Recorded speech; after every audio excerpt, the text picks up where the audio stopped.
And now stay tuned for X-1 on NBC. Countdown for blast-off. X-5, 4, 3, 2, X-1, fire.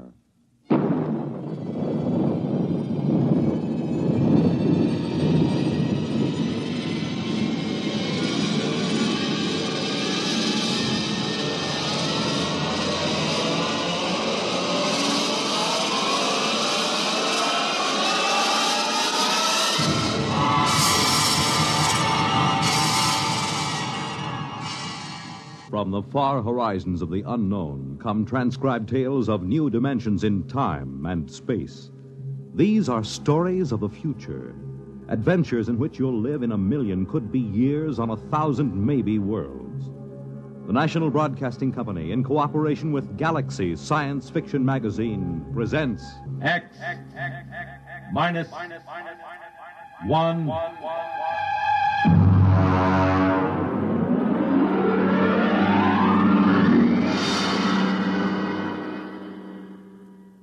Tonight, Wherever You May Be, by James E. Gunn.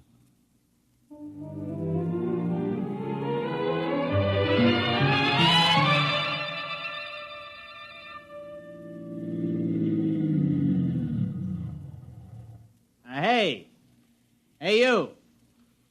A little girl. You on the fence. Yeah? Hey, kid, come here. Well, I'm right comfortable where I am.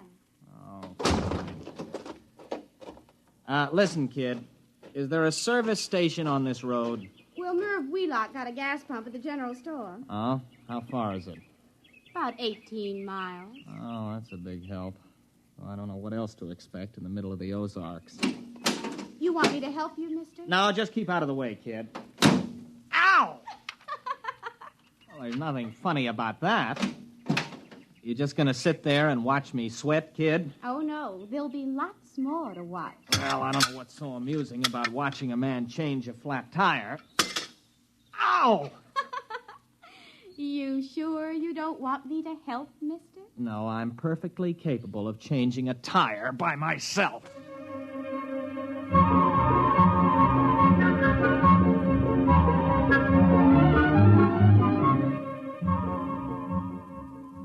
Look out, mister. It's rolling away. What? Your tire. It's rolling away. Hey, come back here, you. Well, this is the most sadistic tire I ever...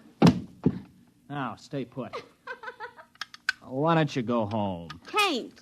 Why not? I run away. Oh, well, that's tough. There. Now, listen, kid. You know a cabin about 15 miles up the road? I reckon. You know where the turnoff is? There ain't no turnoff. You just drive till the road peters out and you take the footpath. You gonna live in that place? Mm-hmm. Just for the summer. Oh. Well, so long, kid. Oh, mister. Hey, mister. Now what do you want? Well, nothing. Only you forgot your jack. Oh, that does it. Where are you going? No place. Thought you said you ran away. I surely did. Don't you have any relatives? No. Friends? No. All right, then, go on home. Oh, come on now. What are you crying for? All right, get in. I'll give you a lift. Listen, look out for those notes. There's over a year's work in those. Oh, a year's work in them pieces of paper? Uh-huh. Those are notes for the thesis I'm going to write. You write stories? No, research paper. I have to do it to get my degree at the university. Well, what's it called? I mean the story you're writing. It's called The Psychodynamics of Witchcraft, with special reference to the Salem trials of 1692. Oh. Witches? Yeah.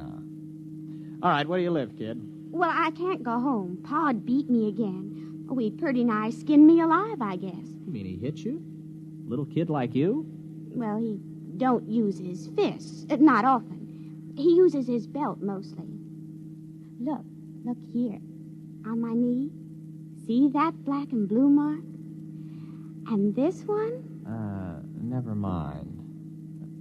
Why does he hit you? He's just mean.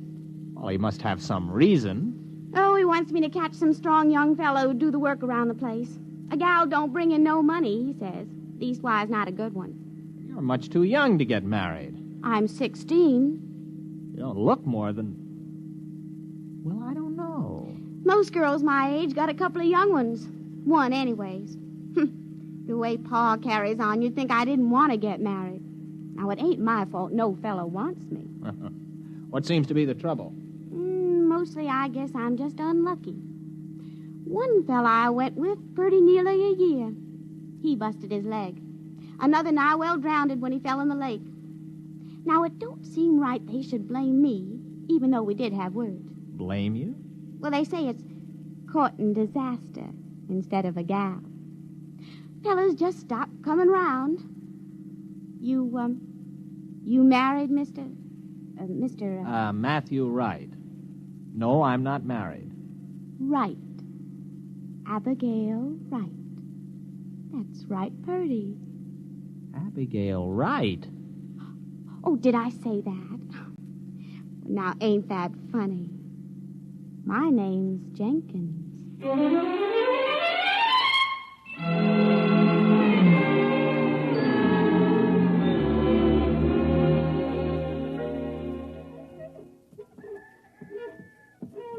Mr. Jenkins? Oh, fine. I met your daughter on the road. I brought her back. Look, Mr. Jenkins, I got a pint bottle in my pocket. Care for a little drink?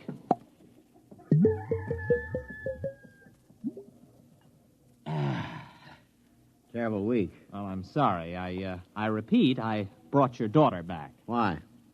Well, she had no place to go. She run away.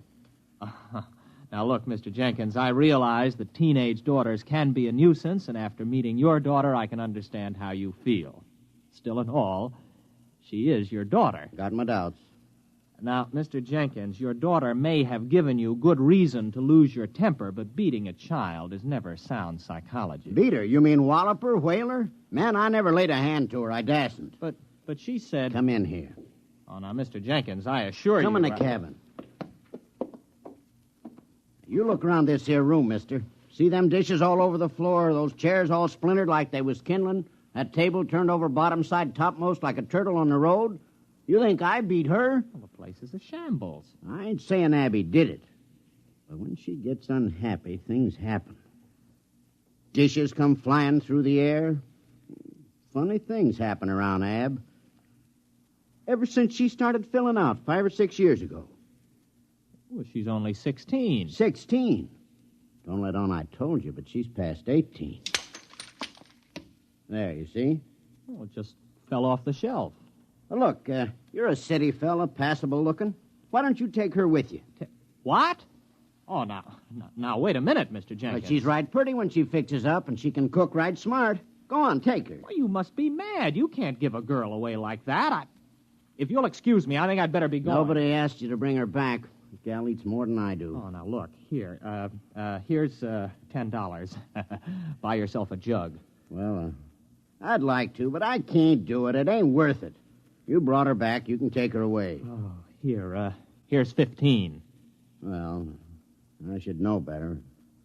All right, mister. I'll get her. It ain't no use, though, I can tell you, mister. All right, Abigail.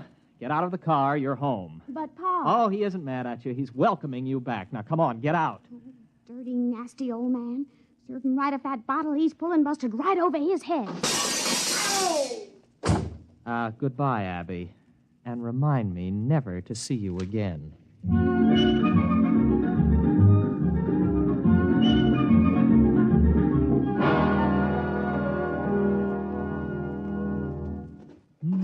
All alone, I'm so all alone. There is no... Hello. What are you doing here? Waiting for you. But listen, this is my cabin. I rented it. I know. What kept you? Well, what are you doing here? How did you get here? Oh, I reckon you're hungry. Look, why don't you sit down? Supper's about ready. Now, wait a minute. I came here by car. How did you get here? Well, I rode. Oh, it's lucky I did. This place needed a good sweeping.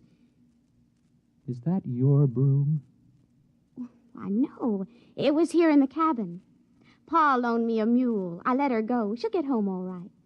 But you can't stay here. It's impossible. What would people say? Well, who'd care? Pa don't.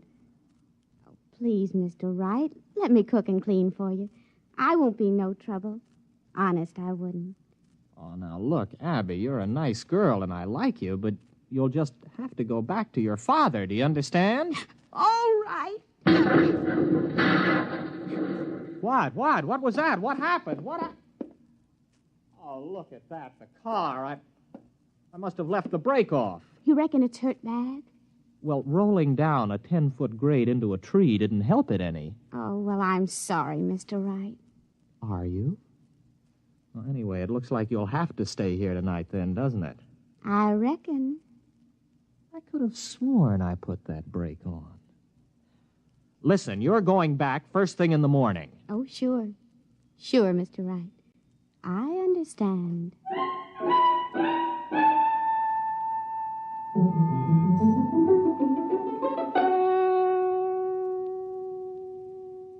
Abby, tell me something. Who wrecked your father's house? Libby. Libby, huh? Who's Libby? The other me. Mostly I keep her bottled up inside. But when I feel sad and unhappy, I just can't keep her in. Then she just lets loose and goes wild. Schizo. Abby, where did you get an idea like that? Well, when I was born, I had a twin sister. Only she died real quick. And when I was bad, my ma used to say Libby would never have been mean or cross or naughty. So when I'd done something bad, I started saying Libby done it. I guess after a while, I've begun to believe it myself. Can you control it, Abby? Not much. You see, when I get feeling mad and mean, things just happen, that's all. How about a rolling tire? You sure did look funny. Oh, I was just feeling mean about Pa, I guess, and I took it out on you. I don't believe it. It's absolutely impossible. It's primitive. It's straight out of Fraser's Golden Bough. There's got to be some explanation. Illusion or hypnosis. There's got to be some physical explanation. Well, I don't see why. I mean, if a thing just happens, you don't have to explain it. It's just there, ain't it? All right. Here. Now, make that cup move. Why? I want to see you do it. But I don't want to. I never wanted to do it. It just happened. Come on, try. Now, no, Mr. Wright. Look, it never brung me nothing but misery. It's bad enough when you can't help it, but it's worse when you do it on purpose. Nothing good will come of it. Come on, try. I want you to. Move that cup. Now, go ahead, Abby. Just move it without touching it. I can't. I just can't. Why not? Why can't you? I don't know. I guess it's because I'm happy. Oh. You can't move it now. No. All right, then get your things. You're going back to your father right now. No, I ain't going. I can't. Listen to you. You're a stupid backwoods girl. Can't. What kind of a way of talking is that? You're going back to your father because you're an ignorant, dirty hillbilly. Abby, you did it. You did it. It came right at my head. Do I have to go back? Oh, no, sir. Not if you help me. Abby, I've got a hold of something here that... What a thesis!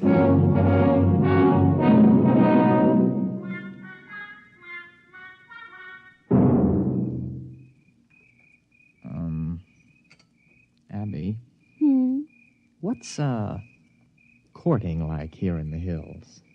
Oh, sometimes we walk and look at things together and talk a little. But if the night is warm, we just sit and hold hands and whatever. Like this? Mr. Wright, do you like me a little bit? Oh, not marrying like, but friendly like? I like you very much, Abby. Very much. Oh, Mr. Wright. You kiss real pretty. Abby, what happened to your fellas? I mean, the other boys. Well, folks said I'd the evil eye. I mean, Hank fell off the roof and broke his leg, and Gene, well, he fell in the lake and liked to drown. It wasn't my fault it was after we'd had words, now was it? No. Why, Mr. Wright, you're shivering. Maybe we'd better go get your jacket. Abby, tomorrow we're going to drive to Springfield to do some shopping. Really, Mr. Wright? Why, I ain't never been to Springfield. Oh, ain't that wonderful?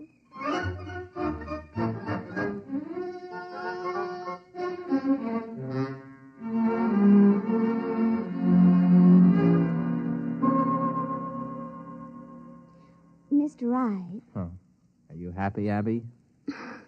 Oh, it's the happiest I've ever been in my life.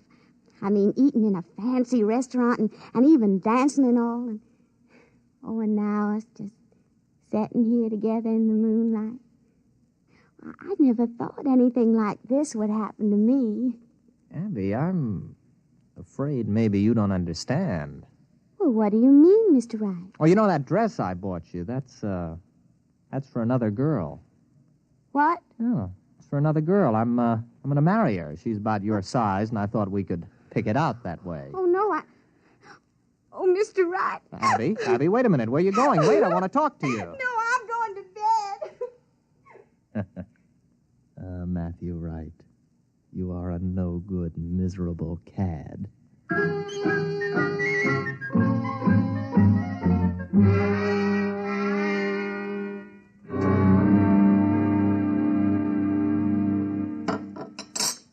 You want any more coffee? You still feel bad, Abby?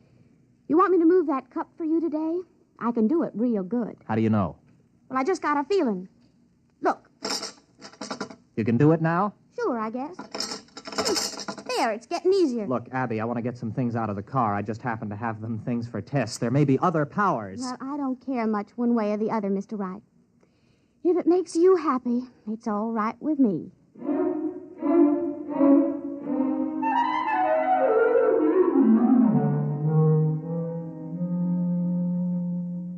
Abby? Abby, where are you? Abby, where did you go? Abby? Here I am, Mr. Wright. Abby, where were you? Springfield. But that's 50 miles. I know. I just kind of wished I was there, and then I was. I brought back a frying pan I admired in that hardware store window. Ain't it pretty? Got a real copper bottom. Didn't you have any trouble getting out of the store without anyone seeing you? Well, I was outside, but I could see in the back room somehow, too. I knew his name was Albert, and he was doing a crossword puzzle. Now, how could you tell all that? Well, I just kind of looked inside of his thinking. Like this. Wait a minute, Abby, don't. I could look right inside your thinking now, Mr. Wright. Abby, wait a minute. Abby? You wouldn't. You didn't. Now, wait a minute, Abby. You've got to understand. I understand everything you've been thinking, you devil. Well, there ain't nothing too bad for anyone to do that. Well, you've got to let me explain. You with your kindness and your city manners. How could you do it? You made me fall in love with you. It was just a trick. You just wanted to make me unhappy, that's all. Why, even Pa was never that mean. I'd as soon marry up with a rattlesnake. Well, Abby, what are you going to do? Well, I haven't made up my mind yet, but I'll think of something.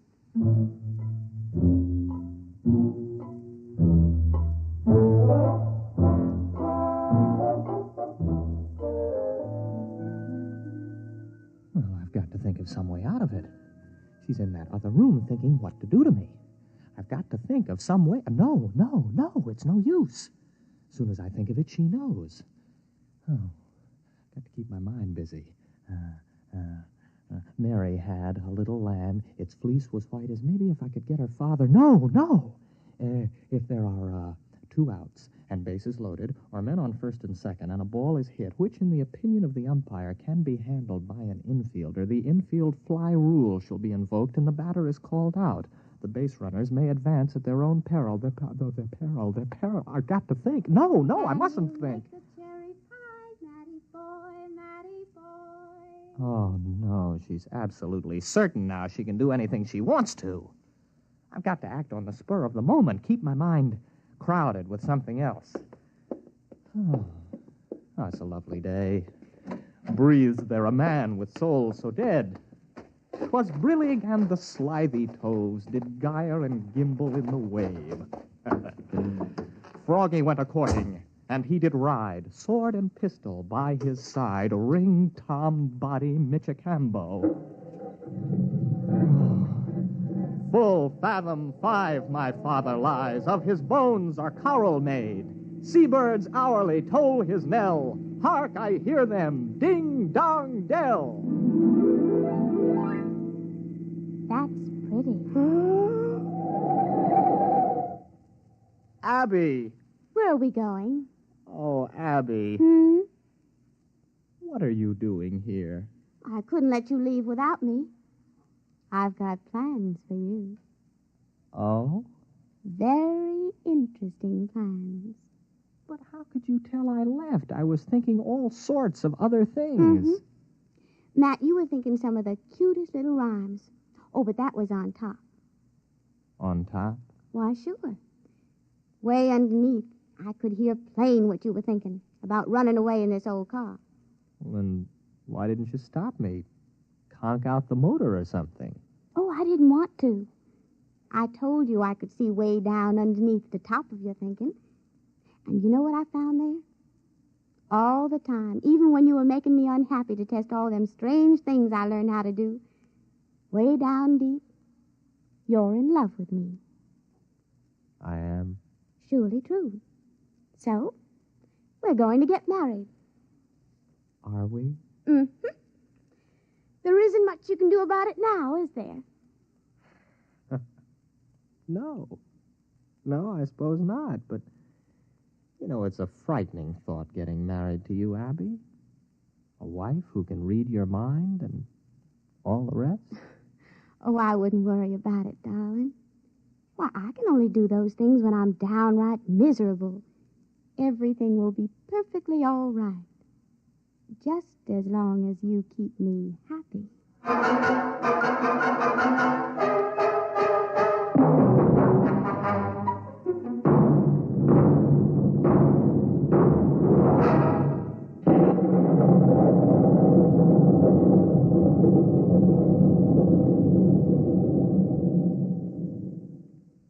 You have just heard X-1, presented by the National Broadcasting Company in cooperation with Galaxy Science Fiction Magazine, which this month features Early Model by Robert Sheckley, the story of a man who found that invulnerability was a fine asset when opening a new planet, provided you don't overdo it.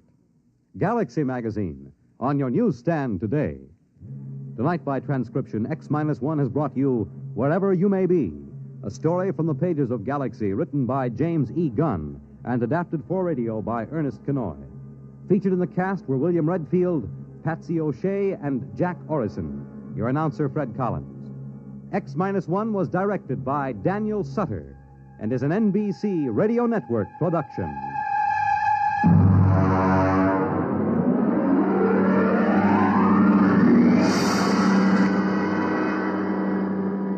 Be sure to hear X-1 1/2 hour earlier next week over most NBC radio stations. Check your local newspaper for the exact time. This is the NBC Radio Network.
Wow,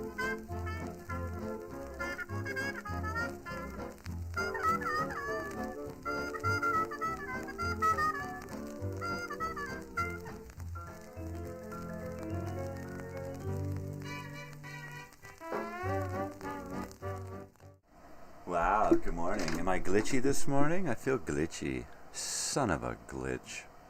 No, really. Everything looks fine on my out. Am I glitchy? Hello? Am I glitchy? Ah, jeez.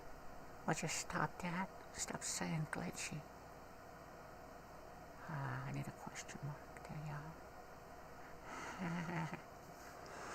Good morning, everyone. How are you? How are we? We are doing okay. Yeah. Yeah, everything's fine. I've got coffee, so better than dead, right? Better than dead.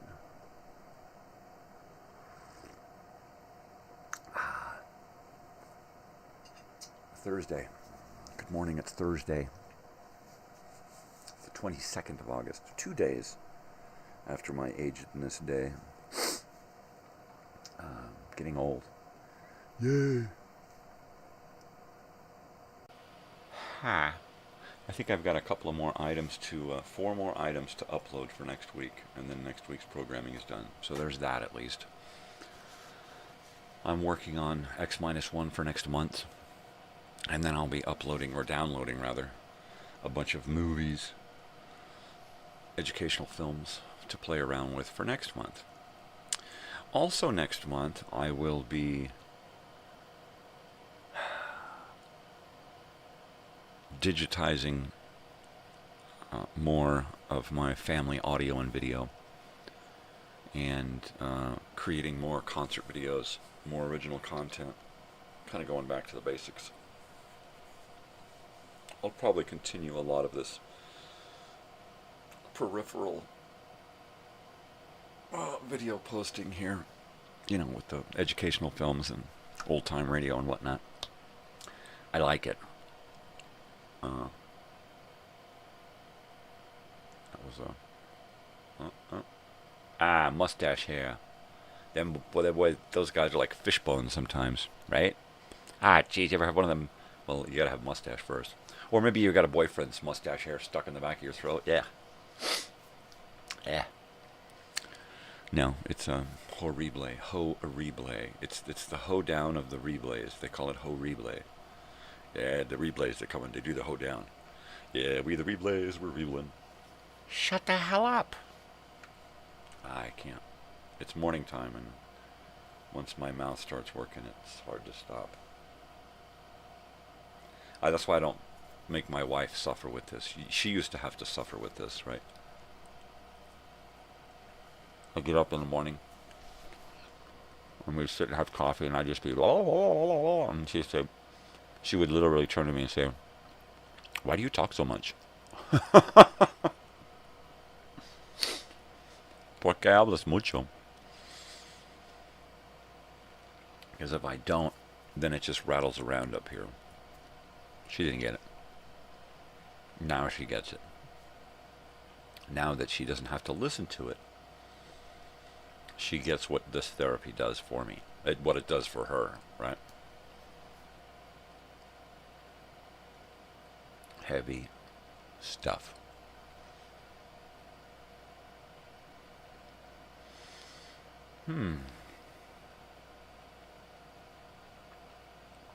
Yeah.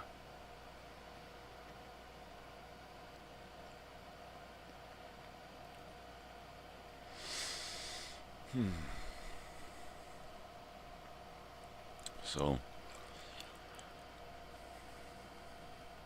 just let me know if I slip off into nowhere. Sometimes that happens. I got plenty of sleep last night, unfortunately.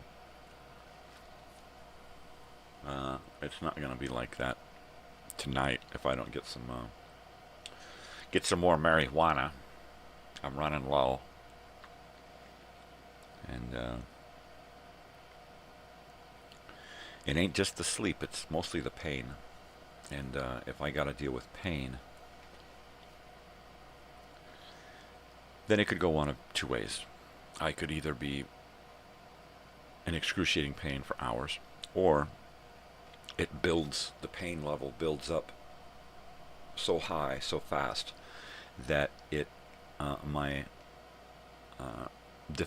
pain defense mechanism kicks in, and I get really, really tired, and I just want to go to sleep. And when I don't have any pain pills, that's the best I can do. All I can do is, the only bummer is that it creates this cycle of more pain. Because I lay down, I sleep, my body's refusing to wake because it's in too much pain, and because that happens, I sleep too long in one position and create more pain. And it just snowballs out of control. And I can't let it do that. If I let it snowball out of control, then I'm in a world of hurt, literally. So I have to maintain an even buzz, so to speak, if you want to call it that. I never really get brain high off of it anymore. I just get a disconnect between the pain and the brain, that's it. Mm-hmm.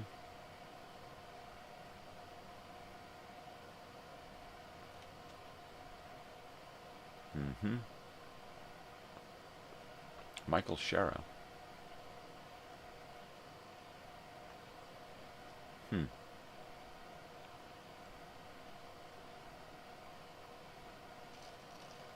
Hmm. Hmm. Hmm. Hi. Hi, Big Face. It's not cereal bar time yet. I'll let you know. Hmm.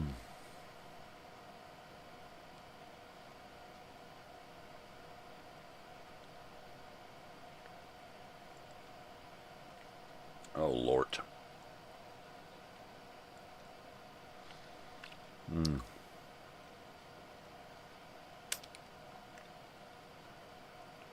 Okay. There we go again. Pardon my pain.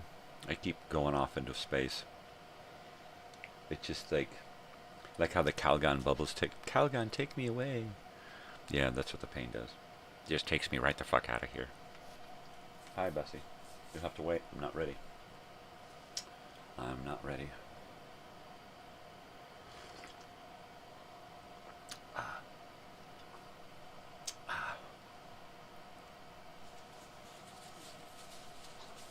Whoa. Sheesh. Take it easy there, Big Face.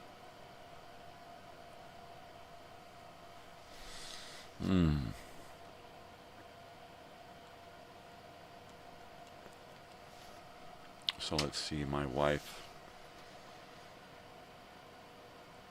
went out yesterday to take a friend to the eye doctor.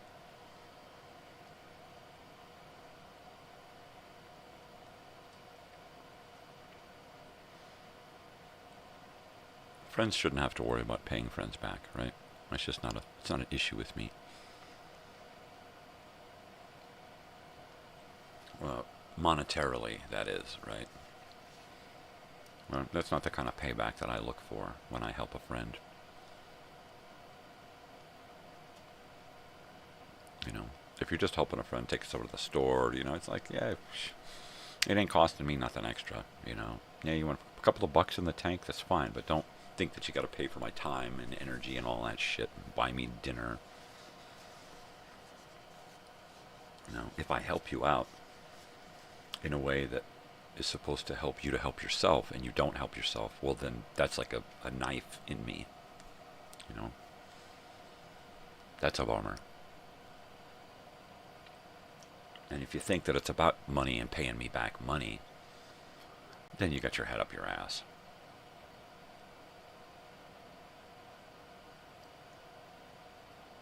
Because while it may have been like that 30 years ago or 40 years ago, it ain't like that now. My life doesn't revolve around money. Yeah, money makes the world go round, but it don't make me go round.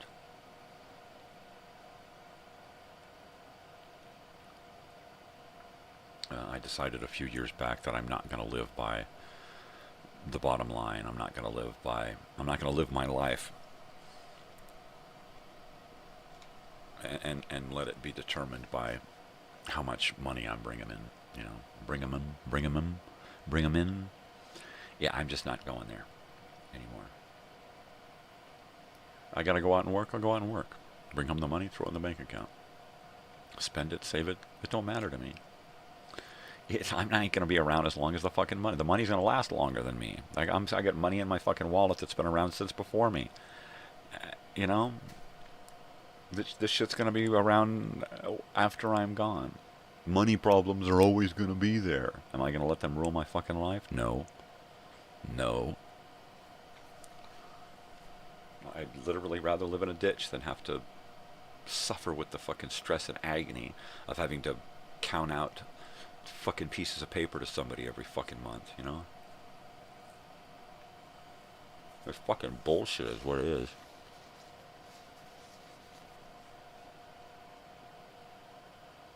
Modern fucking slavery. They got you. Hook, line, and fucking sinker.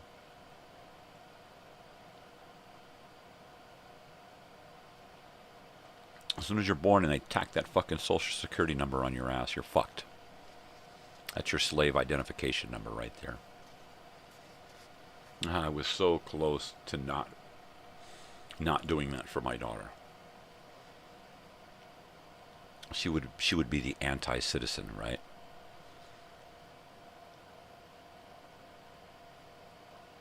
And while it would make the first part of her life rough as hell, the rest of her life she'd be a free fucking sovereign citizen of this planet. And she wouldn't have to suffer with all of the bullshit that everybody else has to go through.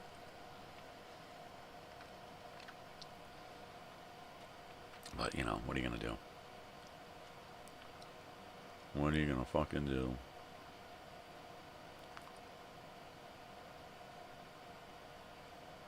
Not much. Because when this shit show is over, the lights go out, it's fucking over. Fucking done. And if I thought there was life after death, I'd fucking kill myself now.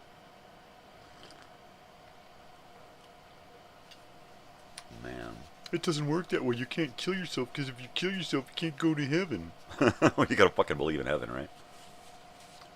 Right. You gotta believe the fantasy in order to live the fantasy. What did he say? Did he just diss my religion? Huh. I don't know. Not at all. Intelligent people know how to interpret religion and spirituality. The average Joe just wants to be pushed into church, told to pay, and then, you know, pay and pray and leave, and we'll deal with the rest. Don't worry about it. We'll get you into heaven. Gosh, thanks. And that's as much as they want to fucking think about it, the average person.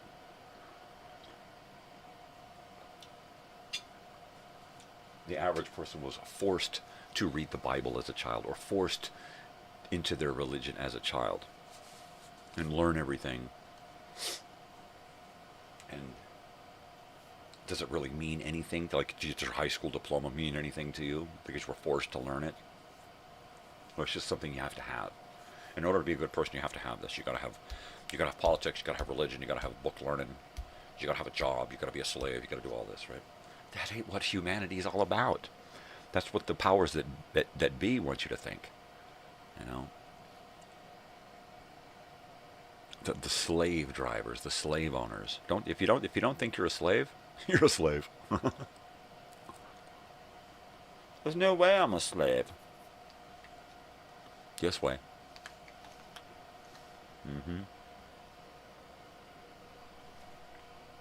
Since this country was established, we've all been slaves.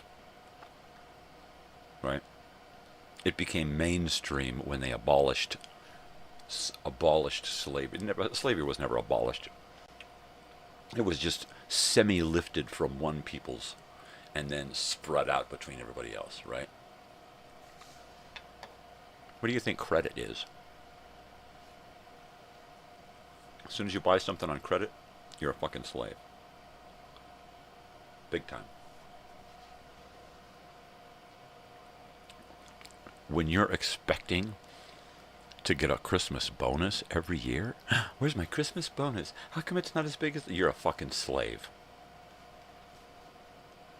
I'm sorry about, you know, that reality. If it hurts you to have that reality thrust upon you, you know, I feel sorry for you. I'm not sorry, but I feel sorry for you. All right. There you go. She has to have her nibble. There you go.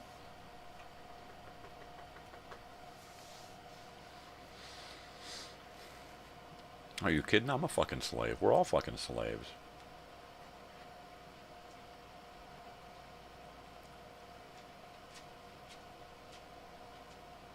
As soon as I was born, they tacked a name and a number on my ass.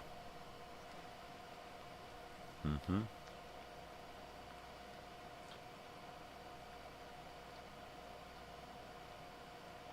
Yeah. If you're convinced that you gotta fight one set of peoples for your set of values, you're a fucking slave. Because they ain't your values. They're the values that have been fucking programmed into you. Programmed. You're all fucking programmed. We've all been programmed since fucking birth. You, me, everybody. Why does he keep saying me? It's me too. All of us. We're fucking slaves. We're the victims.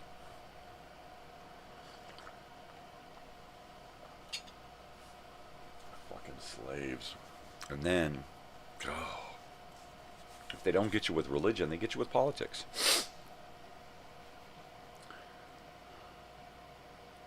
Or they get you in school, right? You have to go to school to learn these things to be a good citizen, and then you get this high school education, right? And it don't mean dick, right? Because nowadays high school education means like 6th grade education.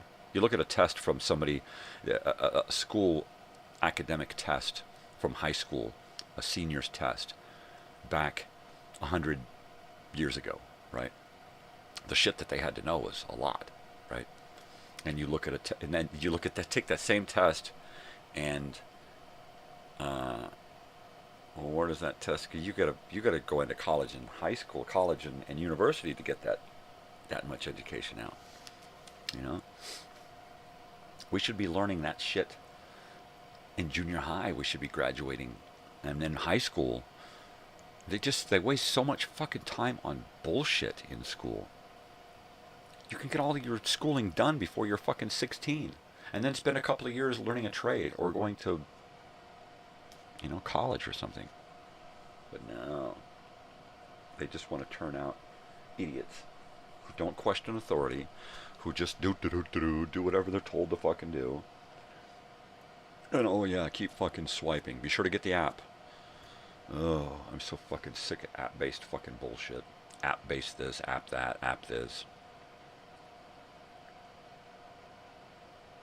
Well, there's so many people. It's hard to, you know, get people into a line. So we gotta have a Zoom meeting. Oh, why don't you cut back on the fucking population then? You know, please cut back on the fucking population some. What happened to this thing that popped up a couple of years back that was supposed to wipe out half of humanity? What happened to that? How come I'm still looking at too many fucking people on this planet? You know, gosh, he's so mean. Did he really just say he wants half the planet to die? No, just go away. Just cease to exist. How about never having been born in the first place? Why don't we just stop? You know, everybody put a cork in it. Everybody tie it off. Everybody, you know, put a fist in it. Whatever you gotta fucking do. You know, take a bunch of pills. Strap on 18 fucking rubbers, because one ain't gonna do it. You know, whatever you gonna do, stop fucking pumping out babies. If you're gonna have a kid, have one. If you're gonna have more than one, have only two. If you want to have more than that, fucking adopt. My gosh, if you can pump out kids, you can adopt kids. It's a lot easier, you know. No, it isn't. All I gotta do is stick my thing in, wiggle it around, and 9 months later, we got a kid. Yeah, an oops baby. Oh, fucking planet of fucking oopses. You know, how many other planets out there that have, you know, intelligent creatures who decide when it's appropriate to reproduce? They don't just reproduce willy-nilly like a fucking virus. Ugh. Makes my skin crawl to think that people are just pumping out kids because they cannot control themselves, right?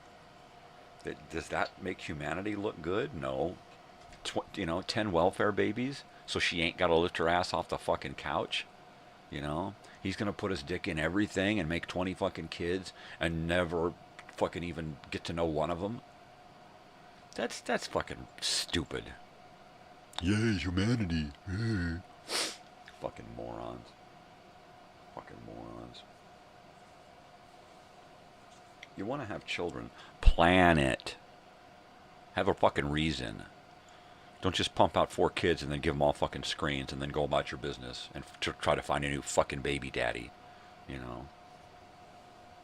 Or those guys who just, you know, they get a family and then they go out and they get a girlfriend, they go out and they get another girl, and they just start knocking girls up for no fucking reason, you know.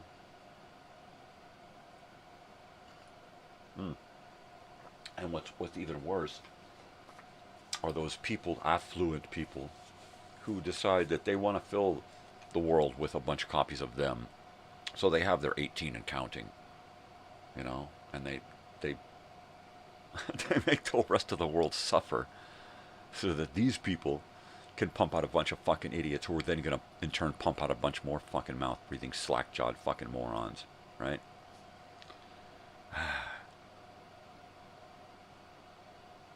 And yet, good people are being taken from this world every second. Good people.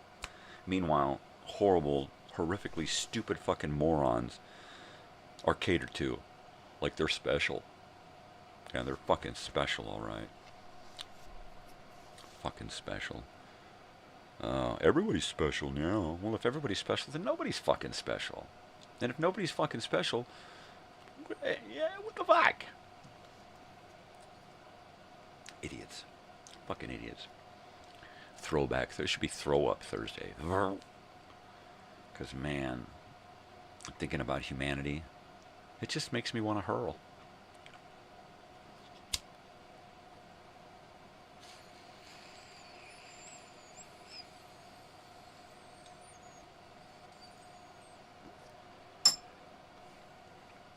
Yep. Yepers.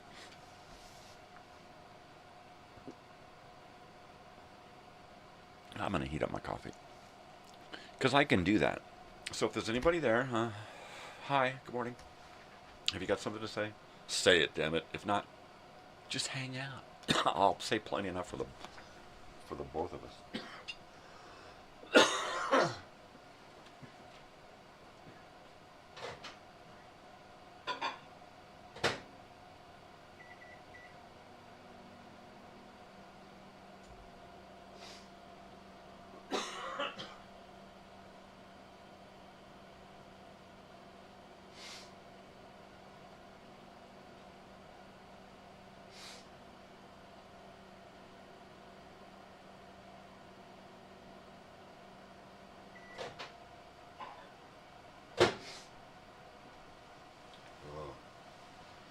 So totally, yeah. So I've gotten to where like I've got like an ultimate surplus of T-shirts now. I've got 90 plus or something T-shirts.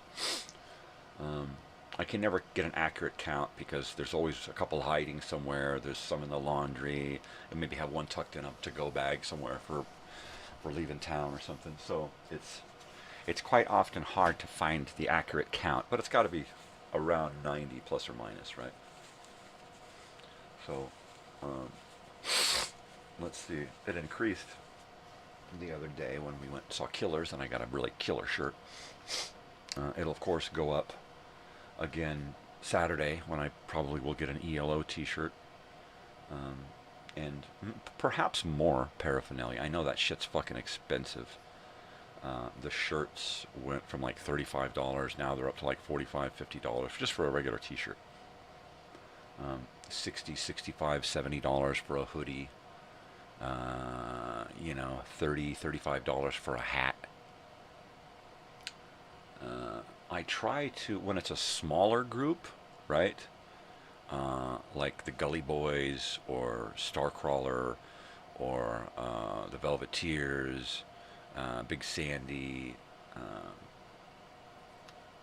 Mitch Rowland,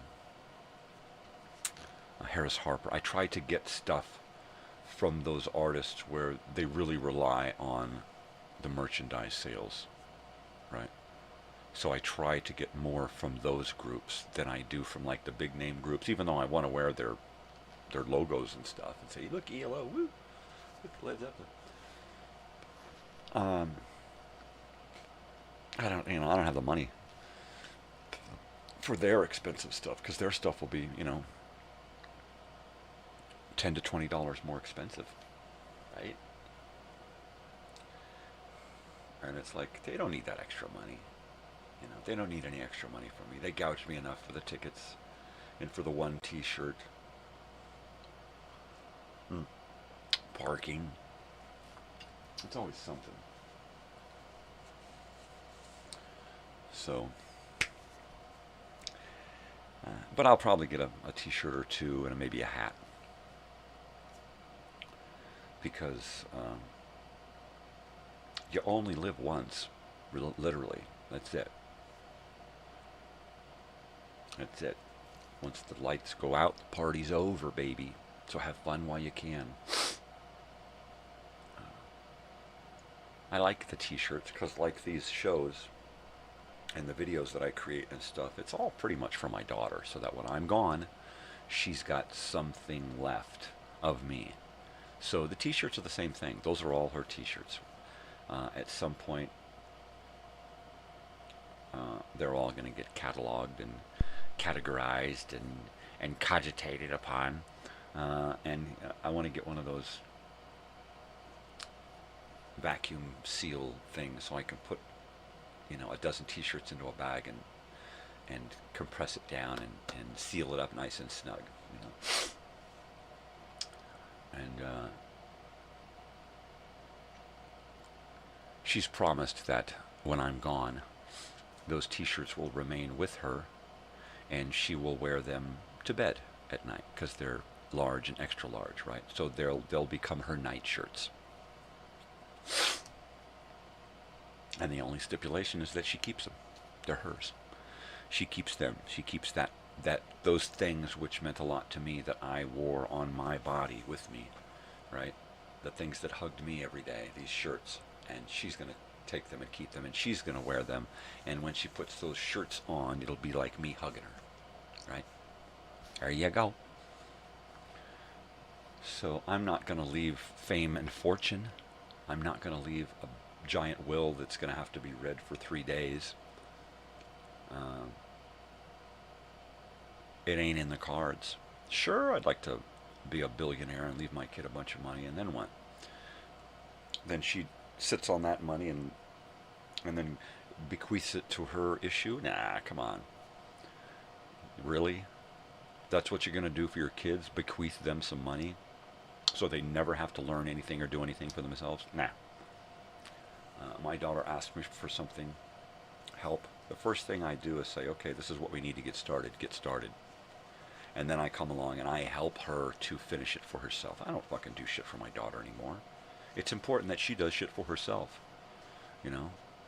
I need to do this. I need to get this and do this. And it's like, all right, start doing it. And if I see you going astray, I'll help. Or if you need help, you just let me know. But you're doing it. You're doing it all from now on. This is you. This is your show. You're doing it. I'm just here to back you up. You need something from me, I'm here. Otherwise, you're in charge. You're running. You got the ball. You're going with it.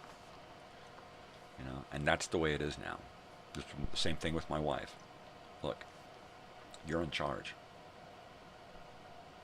That's all there is to it. You're in charge. From here on out, you're the man of the family. Right? I'm done. Game over. And if I don't do game over now, while I can sit back and go, you should know, maybe think about doing it this way instead, right? Then I'm gone out of the picture. And they got it all on their own. Cold. That's not good either. So I sit back and pretend I'm not here. And let them deal with stuff. If they need me, they need me. If they don't, yeah, that's good. I don't want them to need me. I want them to want me, not need me.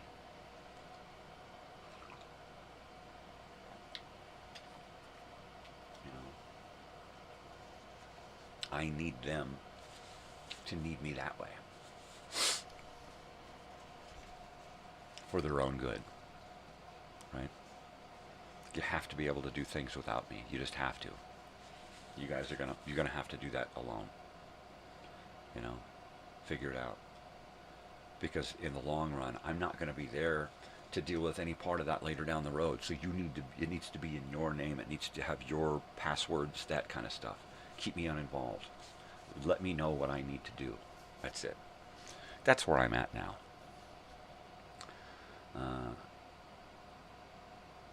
So one of the things I need to put on my Cristo Running Fence PBS documentary. I gotta check that one out. One thing I gotta do is put my home into my daughter's name.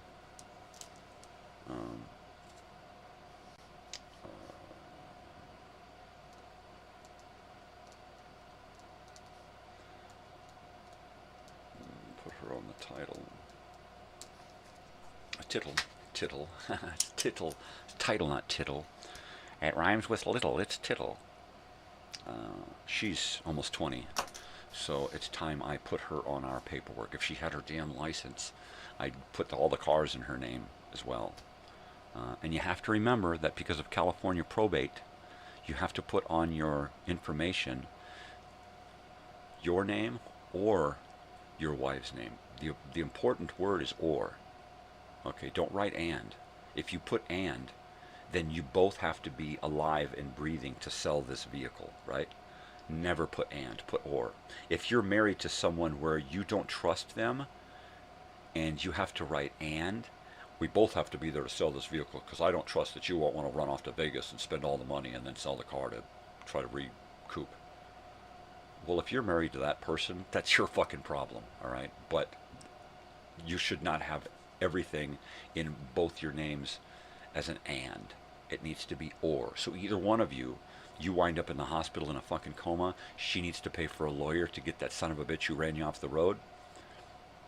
You know, she can sell her car. She don't need you to sell her fucking car, right? If you die, she don't have to go through probate and hundreds of fucking dollars to get what's rightfully hers. Period. Go through all of your paperwork and change all of those things to or right now. All of our automobiles, they have or in between mine and my wife's name. When I add my daughter, same thing, it will be or. So either one of the three of us, something happens to my wife and I both, my daughter then has ownership of everything instantly, without California probate, without lawyers, without wills, without all bullshit, right? You only need a will if you're the one that says, it's all mine, nobody else can have it until I'm dead, and then I'll decide after I'm dead who's gonna get... give me a break. That's such lawyer bullshit. You know? That is such lawyer bullshit. Oh, that's greedy people bullshit. You know? Put shit in your fucking family's names before you die, and then you won't have to go through that bullshit. Well, I don't trust that my wife will... That's your fucking fault, you idiot. Why'd you marry her? If you can't fucking trust her, why'd you marry her? Why'd you marry him if you can't fucking trust him? I don't get it. If you can't trust your kids to not sell shit out from underneath you, that's your fucking fault. You should be held responsible for raising stupid asshole fucking greedy little punk kids. Can I trust my daughter with my life and everything I own? Oh, hell yes. I didn't kick her out when she was 18. Why? Because she wasn't I didn't raise a monster. If you raised a monster, you raised a monster. If you've got someone living in your house that you don't want there anymore, and they're your kid, you're a fucking idiot. Why'd you have children? To get them out of the house at 18? If they ran away at 16, you're a fucking idiot. Why'd you have kids? Well, it wasn't supposed to be like this. No, because you weren't supposed to just hand them a fucking screen, or have your head up your ass. Or have oops babies. Fucking oops babies. That's where it all comes down to. Oops babies. Never really wanted a kid in the first place. Well, we were blessed. Bullshit. You were oopsed. You couldn't keep your thing in your fucking pants. You couldn't keep your legs closed. Whatever it was. You got a oops baby. And now you're stuck with a oops baby. And then at some point you're going to be, gosh, aren't we happy that we had this oops baby? And then a few years after that, it's like, I want this oops baby out of my fucking house. I'm sick of this fucking oops baby. When you're 18, you're gone. Oh, I don't know how many times I heard that growing up. Yeah, live it up now, because when you turn 18, you're out of here. Oh, really? Thanks, Dad. Thanks, Mom. Thanks for having me so you can get rid of me. Well, why did you have me in the first place? Oh, that's right. Oops. Because you had no fucking choice. Your religion says, no, you can't go after the fact, right? So you just got to deal with it. You better marry that person, you know. My oops brother, my parents had to get married because my mother got pregnant with my brother, right? Boom, got to get married. My grandfather, my father's father, found out that she was pregnant, took him right down to court the very next day and got them civil service married. You're married. You won't be having a baby that's, you know, illegitimate. Ugh. I shouldn't have been having a baby at all. I mean, those two, my goodness. What the worst fucking combination. Why? Because they oopsed. They had a oops baby, and then they had a oops marriage. And then they oopsed it for 20 years or so, probably less. And then they just couldn't take it anymore. You know? Because it was an oops relationship. Neither one of those two wanted to be together. You know? At some point they did. Way back when. You know? And I could see it my whole life. These two hated each other. And from when I was a little baby, I could see that they fucking hated each other. And they were just together because they had a bunch of oops babies. And an oops marriage. Yep. Now, the life that my father chose was when he was in Vietnam and chose a girlfriend and had a baby with her and could have stayed in Vietnam and raised that family. Now, that seemed like it was planned.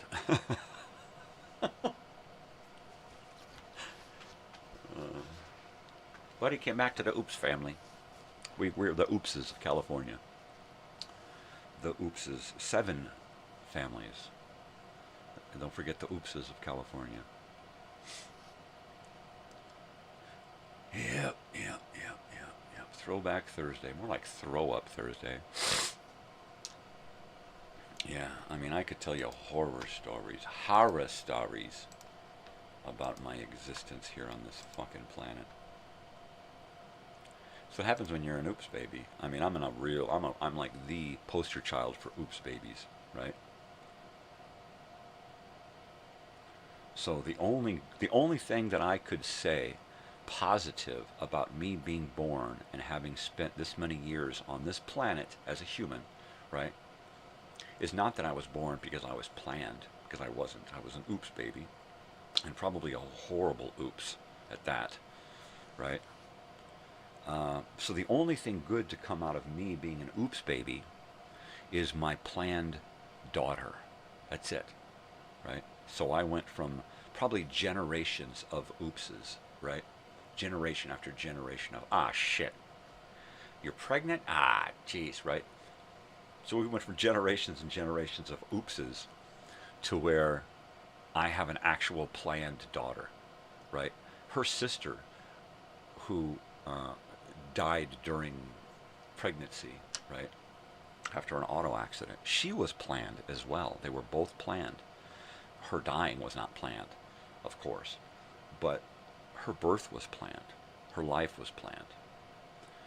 My daughter's life was planned. We planned her to be born and to be here and to, you know, and to be our daughter. How many others can say that, right? After having been an oops baby, coming from generations of oopses, actually having a child that was planned for, right? It's not that we decided, okay, we've got a perfect house and a perfect life and the 2-car garage and she's going to have her own room and we got the nursery decorated. It wasn't like that. We didn't plan it like that. We decided, you know what, we want to have this this person in our lives. And we created that person intentionally. We didn't just get together and get sauced up and, oh shit, you're pregnant. It didn't happen like that. We intentionally got together one evening on the 1st of April in 2004, and decided we're going to make a baby. And after, a couple of years of depression from having lost the first child, it was really difficult to make that decision. And we made that decision together and went through that doorway together, right? Knowing full well what we were doing. There was no oopses about it. And that's what I'm talking about. How many were oopses? How many can honestly say each one of their kids was planned for? Or each one of their kids is not an oops?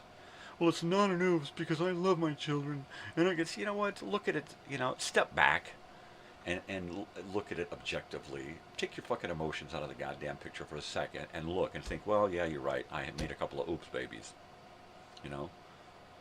It's okay to be truthful with yourself nowadays. No, it's not. It says right there on the internet. Lie to yourself. See social media. Look at me, duck lips. My life is perfect. As you're standing in a city dump, right?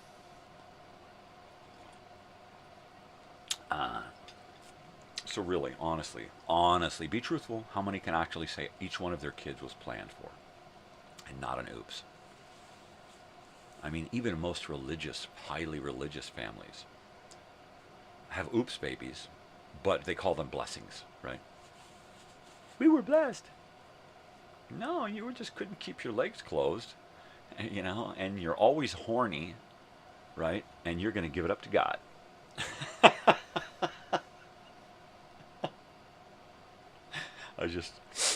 It just makes me laugh. When people don't control themselves and they say, well, I wasn't, it was God who was controlling, give me a break. Give me a break. I've never heard, God has gotten the blame for so much of humanity's stupid bullshit. God made me do it. It was God's will. Give me a break. No, you're a fucking idiot. God had nothing to do with it. You're a moron. Leave God out of it. He's up there going, jeez, these fucking idiots. Why but don't bring me into this. Jeez. That's what God's doing. Yeah, I'm sure God made you to come down here and do all of this. No, you weren't a fucking blessing. You were an oops. And he's going, geez, people, would you get it together? This is not what I meant. But go forth and reproduce. That's not what I meant. Go forth and multiply. I meant math, people. Jeez. Cubits.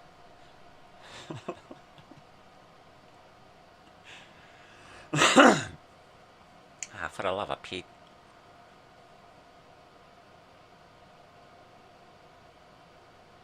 You know what? Flat out. High school, the education system, it needs to be overhauled. People need to learn how to be people first, right?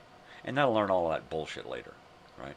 Why not the first couple of years of school, everybody learn how to love one another, take care of each other, how to care for somebody who's sick, take care of an animal, take care of an elderly person, take care of your little brother or sister, and stuff like that.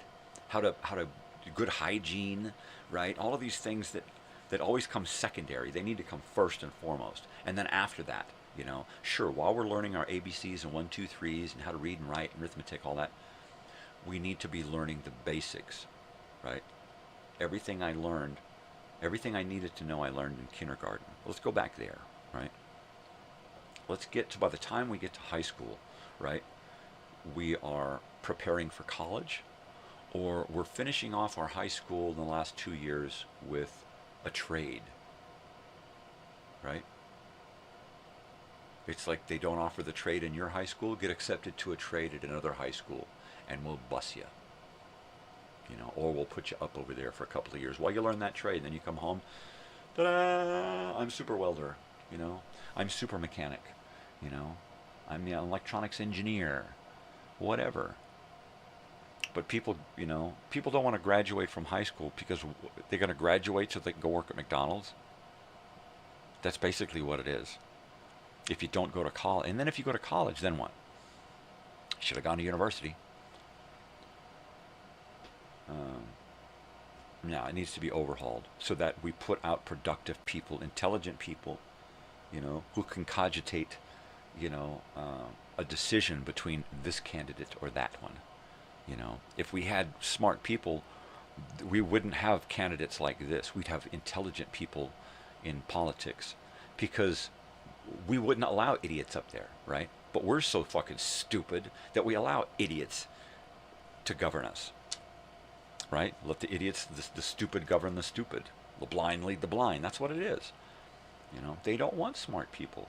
If they got smart people, they're going to lose their fucking jobs. So they keep everything dumbed down. And they keep us real dumb watching TV and social media and streaming shit. Garbage after garbage. You can't even get a good audiobook anymore. It's garbage. Who's humping who? And who's fucking who over? Like that matters? You know, I think the last good book that was written was by Michael Crichton. The State of Fear. Right? And it's a book about reality. All done up in fantasy.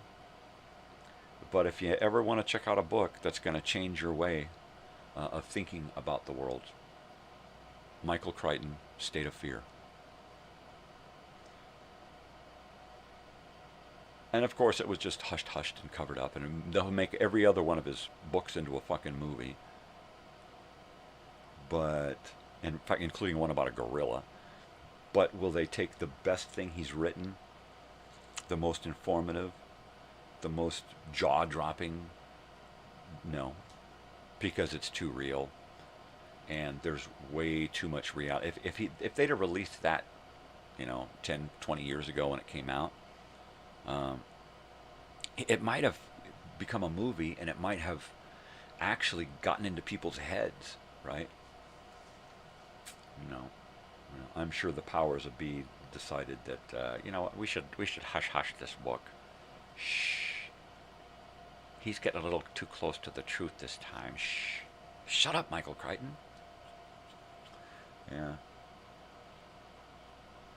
He wrote a lot of stuff from a realistic point of view, from the view of science and medicine, right? I mean, just some great stuff.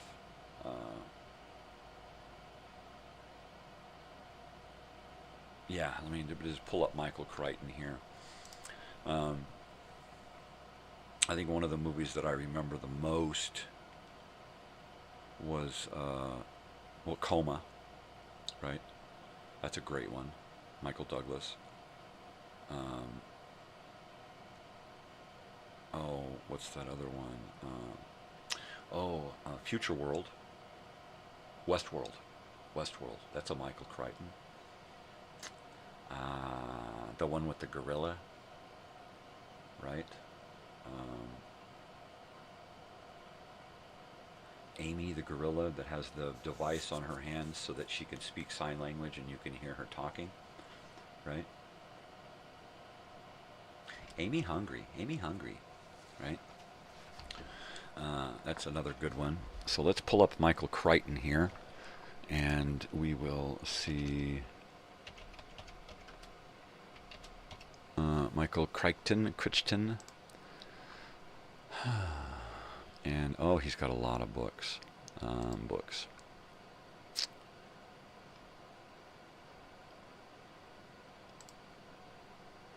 Wikipedia. Novels. Novels. Okay, 66 he started writing. So that was right. The Andromeda Strain was his first movie. Well, the first book that was turned into a movie. And then The Terminal Man, The Great Train Robbery, Eaters of the Dead. Okay, now that's one that wasn't turned into a movie until the late 90s. The 13th Warrior with Antonio Banderas, right? That's a great fucking movie. I saw that one in the theater with my wife in the late 90s. Eaters of the Dead was the book. Congo was one that was made in the 80s, I believe. And that's 1980, and then it was turned into a movie. Sphere. Now just about everything after this becomes a movie. Sphere, Jurassic Park, Rising Sun, Disclosure, The Lost World, Airframe, Timeline. Timeline is a really good one, where scientists uncover, or archaeologists uncover an artifact that shouldn't be there, and as it turns out, one of them transported themselves back in time and left that artifact for them to find so that they could be rescued. Great fucking movie. Paul Walker's in that. Billy Connolly is in that. It's a great fucking movie. Billy Connolly plays a professor in that. Bill Connolly, he's a huge fucking funny ass comedian, singer guy. Everything he does is just fucking awesome. Prey, that's another one. And there we go, State of Fear, 2004. So it's 20 years old, right? Wow. Next, Pirate Latitudes, Micro, Dragon Teeth, and Eruption. Now, after State of Fear, they stopped making his books into movies. It was like State of Fear was too close to the truth, right? Everything else had been kind of bordering on fantasy, right? Reality and fantasy. When he did State of Fear, I think he cut it too close to what was actually going on in the world. Politics, science, propaganda, population control, weather manipulation. I mean, he was just hitting all of the bells and whistles all down the line. Espionage, government organizations, dark government organizations, the dark web. I mean, he hit everything, right?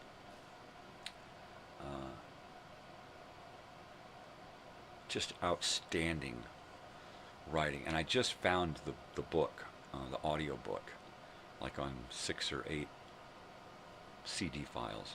So I'm going to probably pull them off of my computer and just burn them onto CD so that I can listen to them wherever I'm at. And I'm going to start listening to these books again. And I'll probably start bringing to you information from these books, because a lot of it, while it seems fictional, it's all real. He uses facts to create a fictional story. But everything's real. Everything that he does in this book can actually be done, and actually is being done, and is actually happening, right? And if you listen to the book that was it's now 20 years old, right? And where we're at now in the world with climate change, it's like watching that movie, The Day After Tomorrow, with Dennis Quaid. It's like it's happening, right? We got no choice but to accept that it's happening. You look out at the weather all over the planet right now. We got mountains that are crumbling. Why? Because they're being pushed up from underneath, and they're just falling, right? We got cracks opening up, dividing entire continents, right? We've got flooding where there's never been such flooding before. Weather and stuff just fucking unprecedented. Unprecedented. It's crazy. It's fucking crazy. And people just want to be entertained. They want to be distracted. Yeah, don't worry about it. Don't worry about it. Vote for the city again. Go pray.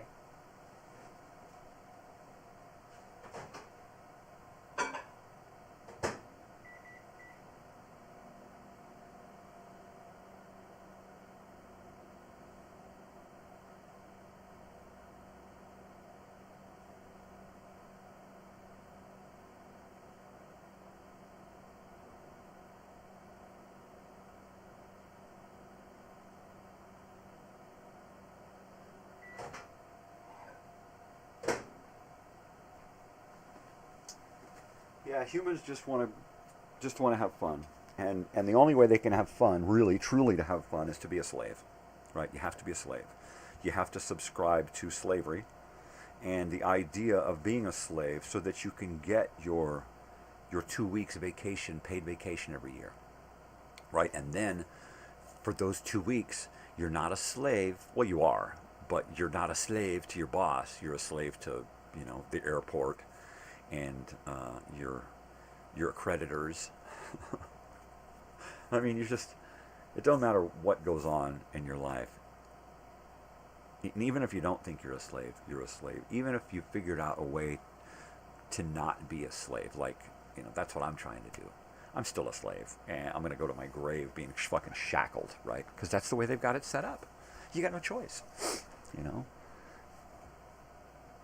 And until we decide to make a change for the next generations, it's going to continue and it's going to get worse, and we're just going to keep handing ourselves over to these entities that just want to just gobble us up and use us like as fertilizer for the next generation of consumers, right? That movie, The Sixth something with Halle Berry and Tom Hanks, right?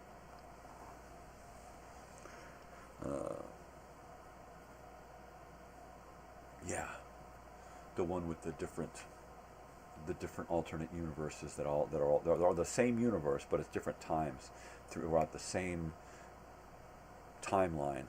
These different characters kind of intermingle and change places, and by the time we get to the ultimate futuristic version of how humanity's kind of grown, we're feeding slaves to slaves, right? We're genetically creating slaves to serve a certain portion of humanity that are just considered consumers, right? And then there are those that we never see, who are the ones who ultimately profit from the consumers and the slaves. And they just don't even bring them up at the end there, because ultimately we never know who the fuck they are. You think you know who's in charge. You ask somebody who's in charge. Well, the president's in charge. That's a fucking joke. If you think the president of the United States is in charge of anything within the country other than, and he probably doesn't even decide what he's going to eat, right? Other than, his own bowel movements, you're confused and deluded. He controls two things, Jack and shit. Right? He does what he's told. He is a slave as well. He's just one of them boss slaves. He's a slave boss. He's a slave, but he gets a little bit of power. He gets to point his finger around. That's it. And, thinking will get you in trouble, because when you start thinking, nothing looks right. So people don't think. They just want to be entertained. Because if they think too much about something, how come this doesn't line up? How come they say it's like this, but it ain't? It looks more like it should be over here. Well, that's because you're starting to wake up to reality. You're starting to see through the bullshit fucking veil that they've been pulling over your fucking face.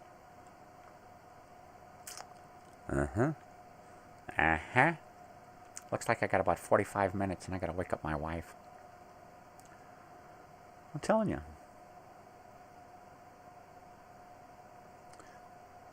All of us are fucked because most of us just refuse to fucking see. Why? Because they've been programmed to not want to see. Here you go. The programmed blind.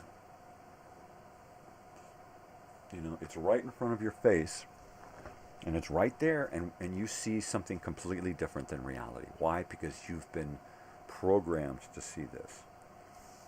Just like people look down at somebody of another color and they just hate that person. They don't know why, because they were programmed by their parents and by the media and by this or that, their religion, their government. They were programmed with that hate. And they don't even know why anymore. They just go out and they want to hurt that person. They want to hate those people. They want to, exile those people from humanity. And I don't know why. They were programmed from birth to feel like that. And so they just do, and they don't question it. They just do.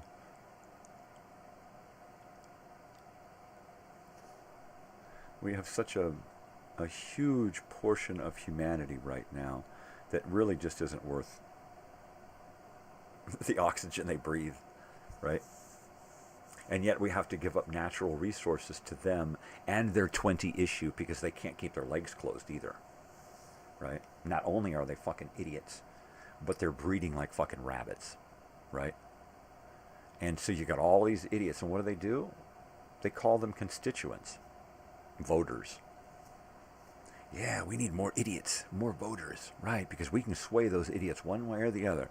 And it don't matter which way you're swayed, because it's all for the same bullshit. There's one guy up there with Republicans and Democrats underneath him. And it don't matter which way it goes, because he controls both of them. And if you think otherwise, man, are you in a fucking fantasy world. Don't come at me with bullshit political propaganda and say that I have to hate this guy and vote for this guy. You're a fucking idiot, first of all, because you don't see both of these guys as the same fucking thing, and they are. They are. And if you don't see that, don't even fucking think you're going to come to me and get me to go one way or the other. No. I'm going the other fucking direction, because you are all fucking headed off for fucking doom. You know, any one of these idiots is going to get you into a fucking war. Why? Because you'll do it. Because you'll follow. Of course they're going to go to war. Why? Because You've already proven that you've got most of the country will just follow along. They want me to go to war, I'll go to war. Where do I shoot? Tell me where to shoot. over what? A piece of land? Some oil? Some money? Religion? I mean, tell me why it is that we go and fight these things. Because there are terrorists out there who will want to hurt us. We made those terrorists. We created those things. It's our fault that they're out there hating us. Why don't we change? And change the way people see us? No. Why? Because, an unused weapon is a useless weapon. We have to have a reason to go out and use these weapons. So we create these reasons to go out and use these weapons. Well, we got to go out and kill these people now. We got to do it. They're coming after us. Well, they're coming after you because you won't fucking leave them alone. Leave them the fuck alone. Let them fucking do whatever the fuck they want in their fucking country. Give me that human rights bullshit. How about equal rights? I'm allowed to do whatever the fuck I want. It's my fucking country on my goddamn soil. Get the fuck out of here and let me do this. All right, as soon as you step outside your border and start fucking with other people, then we'll jump in. Otherwise, it's their problem. It's their country. It's their leader. They all need to get together and beat this motherfucker out of office and take over their country. Don't make us fucking come in and deal with it. You don't want us over there. The idiot fucking Americans cannot fucking control themselves. They just want to control you, not themselves. Boy, this guy hates his country. No, I love my country. That's the issue. So many people out there think they love their country. But what do they love? They love the propaganda bullshit they've been programmed to fucking love. Oh. This country's been going fucking downhill for decades. Decades. And decades ago, it took the ultimate turn when everybody fell for the ultimate bullshit lie, right? We'll attack ourselves and blame it on somebody else. Where did that get us? We hunted all over these countries looking for the bad guys. Well, we should have been fucking looking inside of our own country is what we should have been fucking doing. We needed more internal investigations and less probing in other countries, right? There's got to be weapons of mass destruction over there somewhere, I swear. We put them there. How could they not be there? Fucking morons. Yeah. So, I think they stopped with,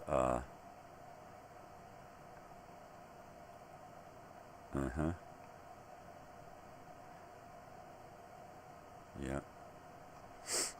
When did 2008. Michael Crichton passed away in 2008, and they're still publishing stuff. The Eruption just came out, completed by James Patterson, another author.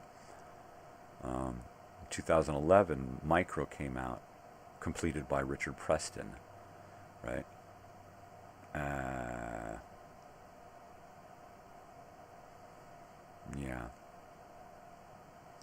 This poor, poor, poor planet. You know, there have been so many people coming along trying to help, right? Trying to help us see that we can be helped and we deserve to be helped. And what do? We shit on them. You know, we point at them, we laugh at the ridicule, mock them. You're stupid if you believe that kind of shit. Like all of the scientists that come along and say, well, you know what? Climate change, global warming, we're having a huge impact on the planet, greater than natural impacts. And it's going to change really quick. You're stupid. Nobody believes in global warming. What the fuck is that? It's snowing outside. How can it be global warming? Fucking morons. So now, of course, the planet is in fucking upheaval and turmoil, right? All over. And people just fucking, just want to keep ignoring it. You know, as long as it doesn't interrupt my weekend, the planet can go to hell. Just as long as it doesn't disrupt my Friday night. This Friday night. Next Friday, fine. I got nothing planned. Let's have an end of the world next Friday. But this Friday, damn it, I got shit going. I got a football game to go to. Oh. Don't get me started on sports. One of the biggest distractions in history is major sports, right? I mean, not only is it a major distraction, right? All it does is it's a divisive distraction that bleeds people dry of their money, right? How many people out there have to work an extra job and never see their family just so that they can get that season pass or get those 3 jerseys that they wanted because now they found them on eBay and they won the bid and now they got to pull money out of the savings account to get these fucking things, or they got this giant room filled with sports paraphernalia, right? And ultimately it's only worth anything to you or to other sports nuts of that caliber, right?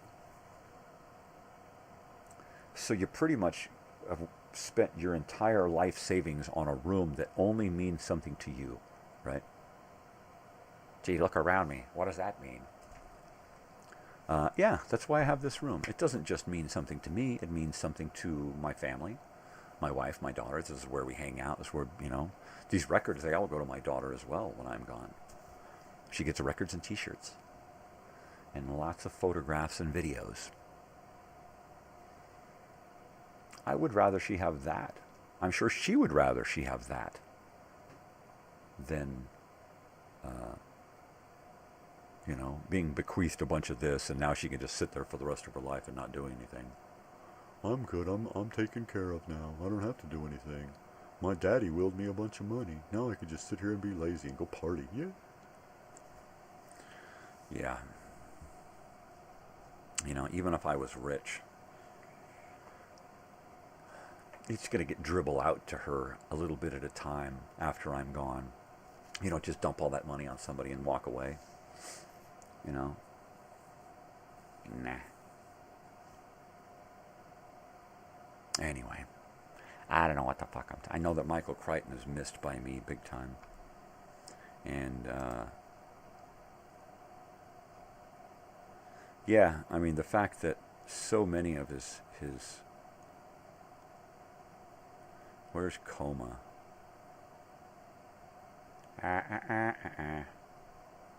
Coma. Where is it?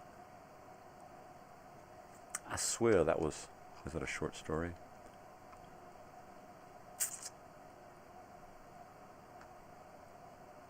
Or was that one? I think that's film and television. Yeah, that was made right for television. So here we go. Westworld, Coma, The Great Train Robbery, Looker, Runaway. Runaway. Tom Selleck, Gene Simmons. Great Physical Evidence. Rising Sun, Disclosure, Jurassic Park, Twister. There you go, Twister. Him and James Cameron. That's great. Sphere, that's a weird one. And 13th Warrior. Let's see. He worked in television, worked on episodes of Insight, Pursuit, and of course, ER. Yeah. Films based on novels. Wow. All of the Jurassic Parks. That's all from him, right? He started it with Jurassic Park and wrote a sequel or two. And then everything after that has just been for the almighty dollar, right? That almighty dollar.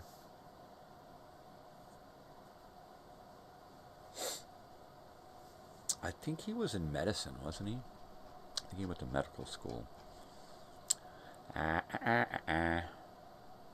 Biography.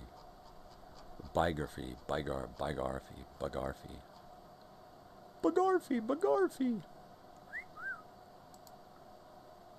Biography. Yeah.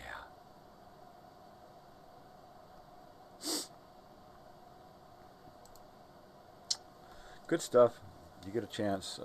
State of Fear, Michael Crichton. Go to the library, get it on CD. A book on tape, audiobook, Audible, whatever, wherever you listen to your books.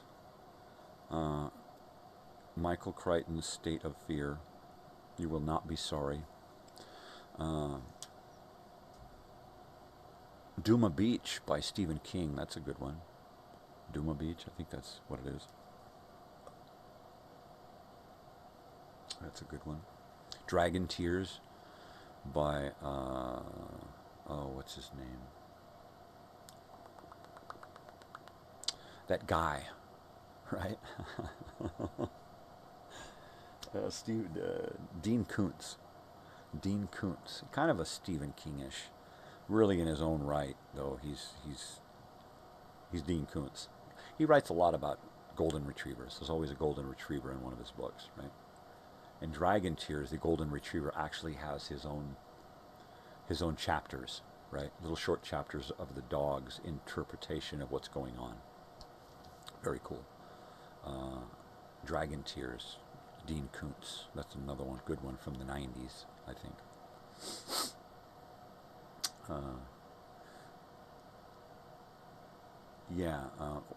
Listening to or reading the original version of The Dome, Stephen King, is much better than the miniseries. The miniseries is bogus. It's a fucking stinky dead skunk in the middle of the road.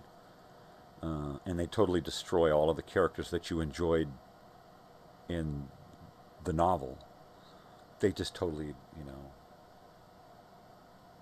destroy.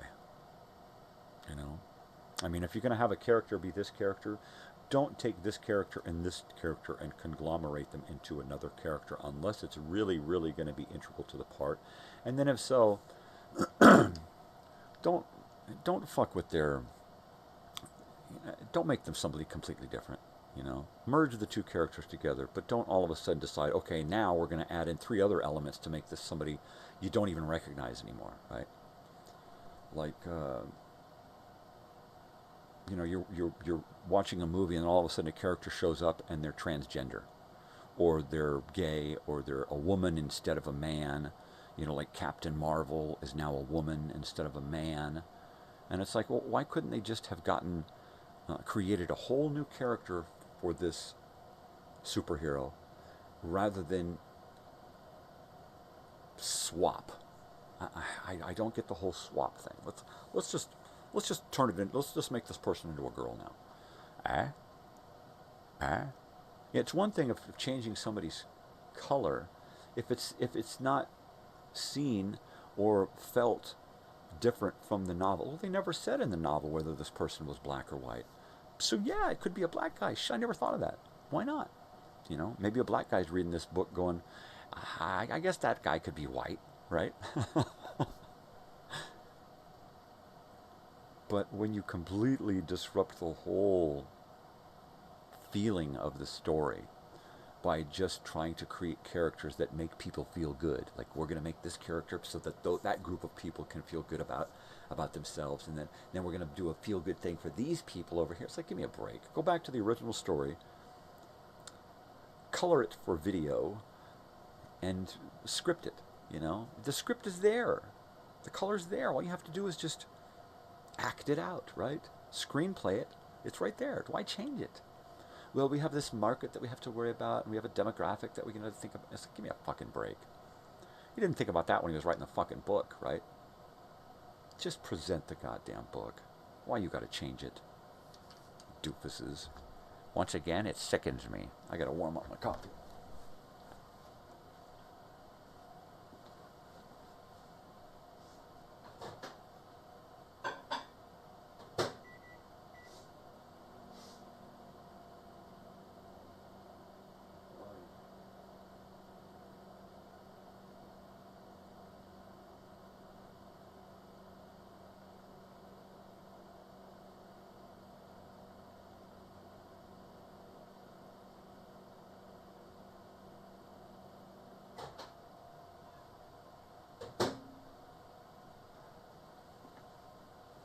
Totally.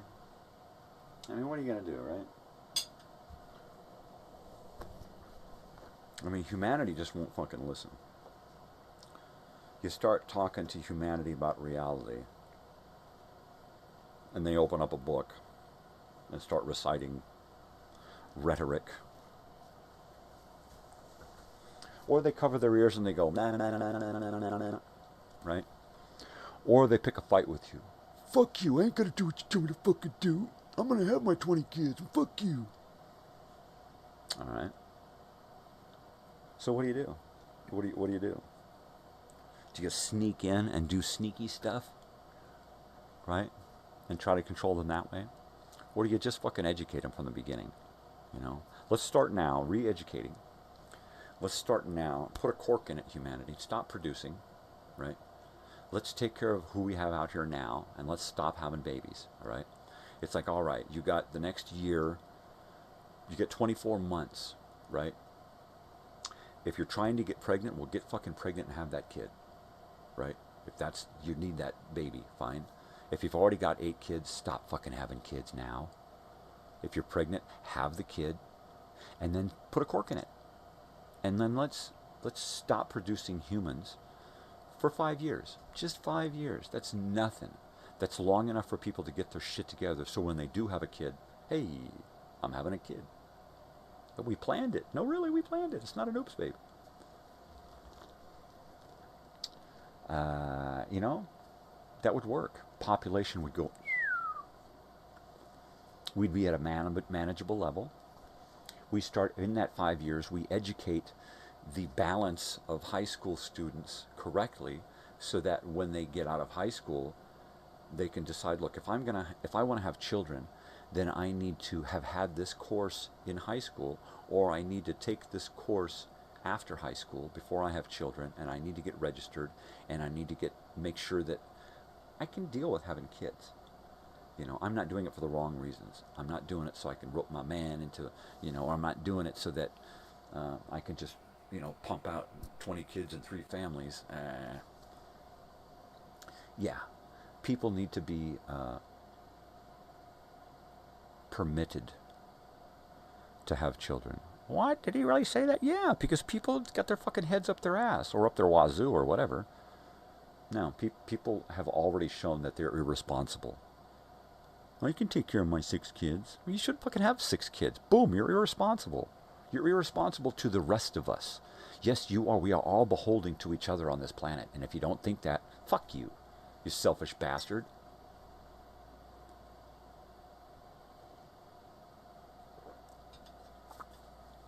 Really, we're all connected.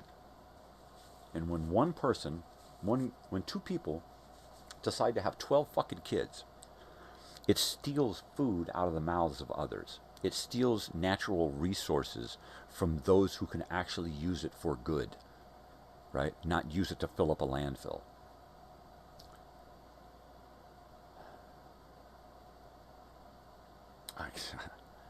It scares me to think that what's going to happen in the next 10 years with humanity, right? I won't be around to see it, but it scares me to death to think about what's going to happen.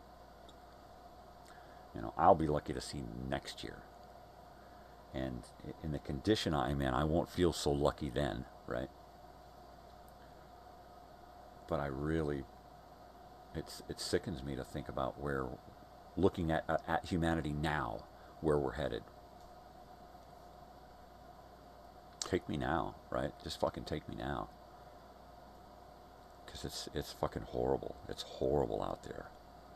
Yeah, it looks good from a Facebook duck-lipped point of view, but as soon as you turn that angle a little bit, oh, it's a fucking scary, horrible, fucking stupid, moronic, infested fucking place.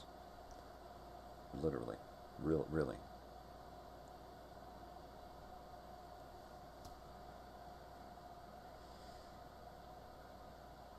And this poor planet, and all of the other creatures on this planet have to suffer at the hands of human fucking idiots.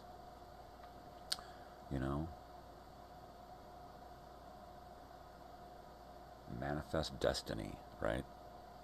Well, we gotta do it because we're the chosen species on this planet. We have brains. We know how to profit from nature, so we must. Oh. Really, man, the natives of this country a few hundred years ago would have done well to just keep sinking them boats as they show up on shore. You know, bring those people into the tribe, absorb them into the tribe, that will be absorbed, get rid of the rest and sink those boats. Use that technology that's coming from the other shores to fight off the people that are coming from the other shores. That's it. Imagine what this country would have looked like had it never been colonized, right? But the technology kept slipping over here and slipping over here and slipping over here, so that by the time they did get over here to say, what the fuck, we want the gold, the citizens of this country, the sovereign, real citizens of this country, the natives, would have been able to say, we'll fight you with your own weapons, you know. But no. They were too nice and too little, too accommodating. They should have listened to those leaders, those Mohawks that said, oh, fuck no, we can't trust these bastards. Look at their skin. They're pasty.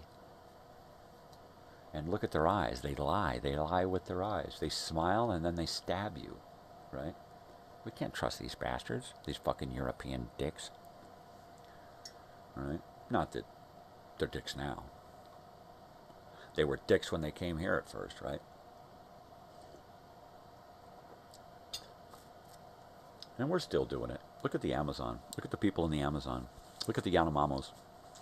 Once a tribe of people who didn't know about the rest of humanity. They thought they were the only people. And in the 70s, some asshole came along, did a documentary and gave them big lighters and all kinds of shit. And now they're just about wiped out. If you look at the Amazon, a picture of the Amazon and Brazil and South America now versus a satellite photo of 30 or 40 years ago, you'd be like, what happened to all the trees? Why are there a bunch of cows there with big gold arch M's on them, right? Branded with a big golden arch. Gee, I wonder why.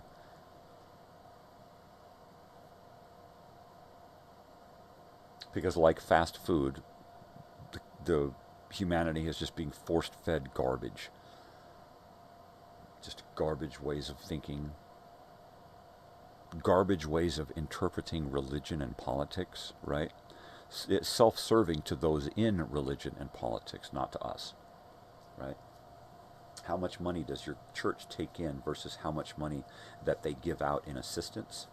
Well, I'm sure those numbers would be staggering in the opposite direction that you would imagine. Well, my church takes in a lot of money, and they give out twice as much as they take in. They do. You're right. You go look at the people in the church and see what kind of car they're driving, what kind of house they're living in, how they dress, what they eat, versus the people who sit in the pews and give up their pennies and nickels and quarters and dimes, all they have, in hopes that it's going to change their lives. And if they go into it with the belief that it will change their lives, well then sure, it may.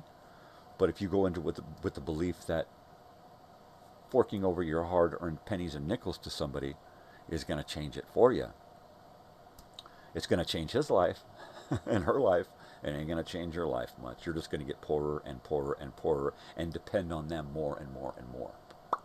Help yourselves, people. Help yourselves by helping somebody. You know? That's it right there. You help others, others help you. Well, what do we need them for then? What do we need the churches and the governments and all these organizations? We need them because we refuse to look at each other as equal human beings and to care for each other equally. Why? Because we're not taught that back at school. Right back to everything you need to know you learn in kindergarten. That's where we need to go back, and we need to start there. So that by the time you're graduating high school, you got it dicked. You know? We can keep families together, right? We don't have to send Aunt Betsy and Grandma Tootsie over to the old folks' home, right? We can keep them in our house now because the family is the thing, right?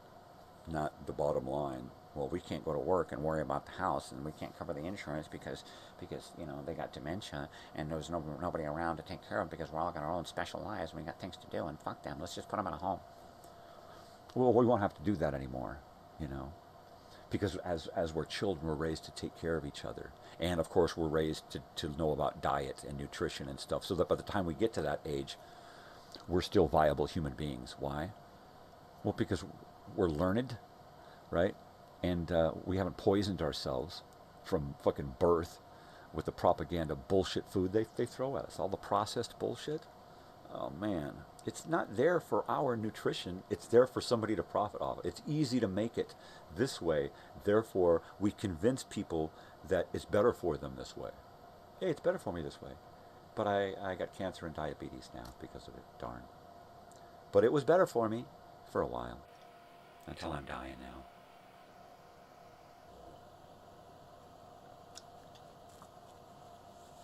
Yep. Humans are so easily manipulated, especially those who say, well, you can't manipulate me. But I'm going to hate you because you don't vote my way or pray to my God. But you can't manipulate me. Dude, you've been manipulated already. That's past tense, bro. You're done.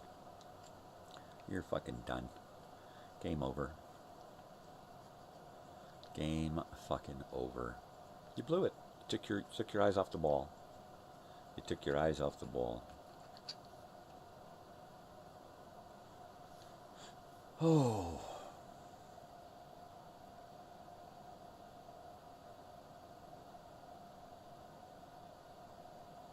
Slipping. I'm slipping.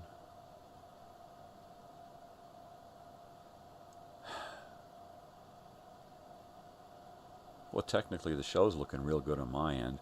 Of course, over here it kind of looks glitchy every once in a while on my monitor. So I can't tell one way or the other what the fuck's going on, really. I don't know how many times this thing has started and stopped, but I'm still on the same stream. Right? Right? Oh my gosh, no way.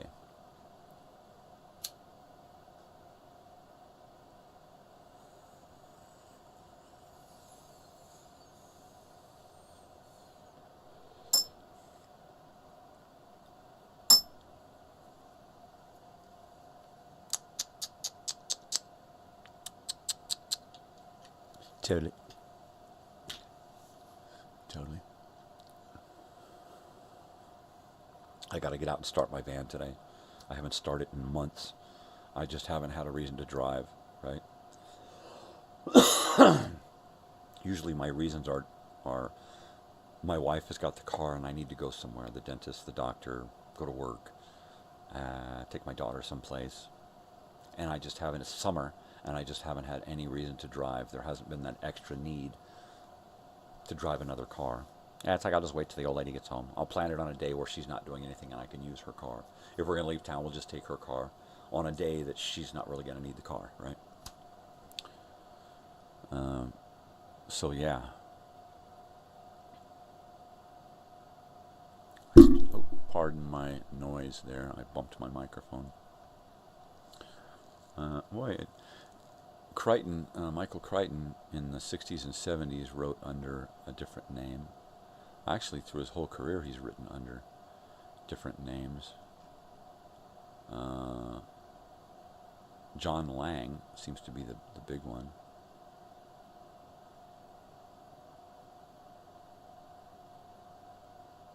Michael Douglas. Douglas Crichton. Huh. Jeffrey Hudson.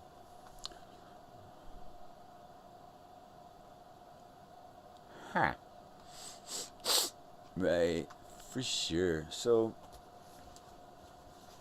I'll probably get into some Minecrafting. It's Thursday, so I may do some Minecrafting this evening after the nighttime show.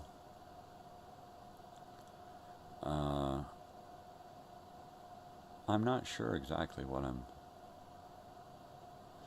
Oh, that's right. I found Frederick. This is my little book of Frederick. The Book of Frederick. It's Minecrafting in my little Frederick world, which is the name of the world is Frederick. And it gives me a little map. I don't know if you can see that. It's a little map here. Yeah, a little map here. And then a key over here that tells me what the numbers are on the map.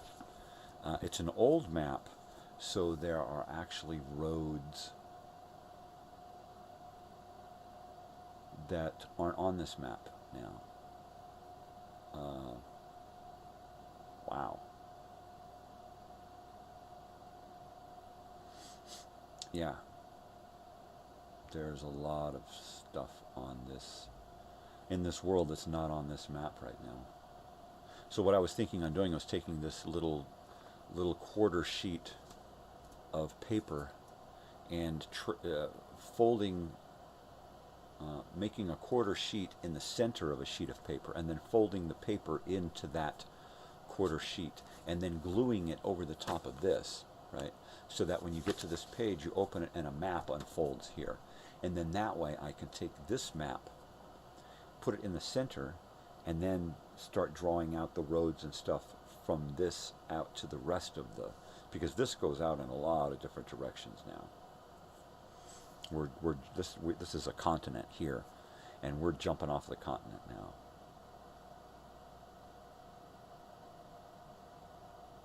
So I'll probably Honey Drop Ranch.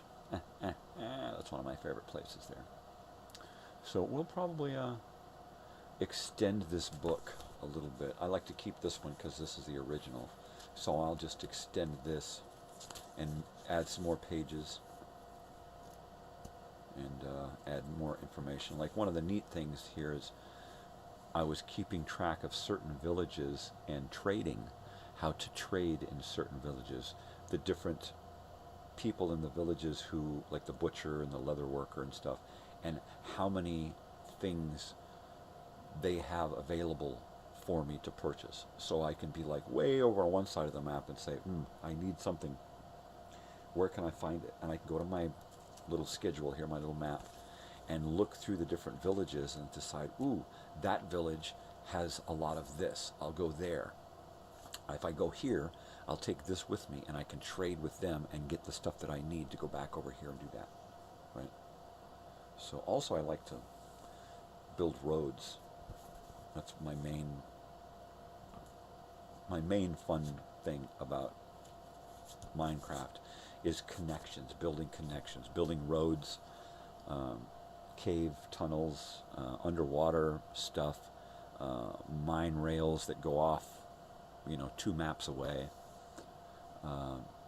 That's pretty cool. That's fun. So I can literally play a game, get into Frederick, the world Frederick, get in there and bounce around for 2-3 hours, right? And not really accomplish anything. I mean, I'm just sightseeing. I'm just visiting, right? I'm just bouncing around. Cruising around, riding horses, riding rails, eating, picking up stuff, moving things around. So at some point I want to make it so that when people come to visit this world and they show up and they spawn in at a certain spawn point, from there they're kind of guided to a few places, and then set free and left to their own devices, right? It's like, okay, now you can show up, you can go to the main place, you can get geared up, get all of the stuff you need to go out, and then you're on your own. Get back to me when you need some help, right? And that's pretty cool. I don't know how it works as far as, I haven't played in a long time. I don't know how it works as far as somebody on the other side of the country playing in the same game on my game, and then if I change maps, what happens to them? Do they get bumped over with me on the same map that if I go into the Nether, do they get pulled into the Nether with me? I don't remember. Somebody will have to fill me in. Joey or Jacob, when you show up, talk to me. Let me know. Because at some point I want to hook it up so that I can invite these guys with me into my worlds and say, come on, man, let's go adventurize. Yeah. All right, I'm going to get more coffee and get it hot, piping hot, and then come take a couple of hits. And get a pack of Abadies and roll a doobie. Right, Abadies. French rolling papers.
Wow.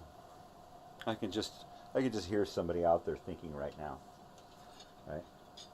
How does this guy live if he doesn't work or doesn't have credit? Right? And I'm wondering, how do you people live working so much and spending all of your life worrying about debt? So it's a two-way street. Yeah. I don't understand any of that. I don't understand how people will give up their whole existence to a job or like a mortgage, right? Oh my God, you're going to spend 30 years thinking about nothing but keeping this job so you can pay on this house, and then you're going to borrow against this house to send your kid to school, you know, even though the kid don't want to go to school, and it's probably going to get shitty grades and fail, and it's going to be a waste of fucking money because you didn't raise a kid that wanted to go to school. You threw a screen at a kid for half his fucking life. And then the other half of his life, he's been out screwing up from the shit that he learned on the fucking screen. Should have learned stuff from you. Ah, jeez, really? Hat cheese.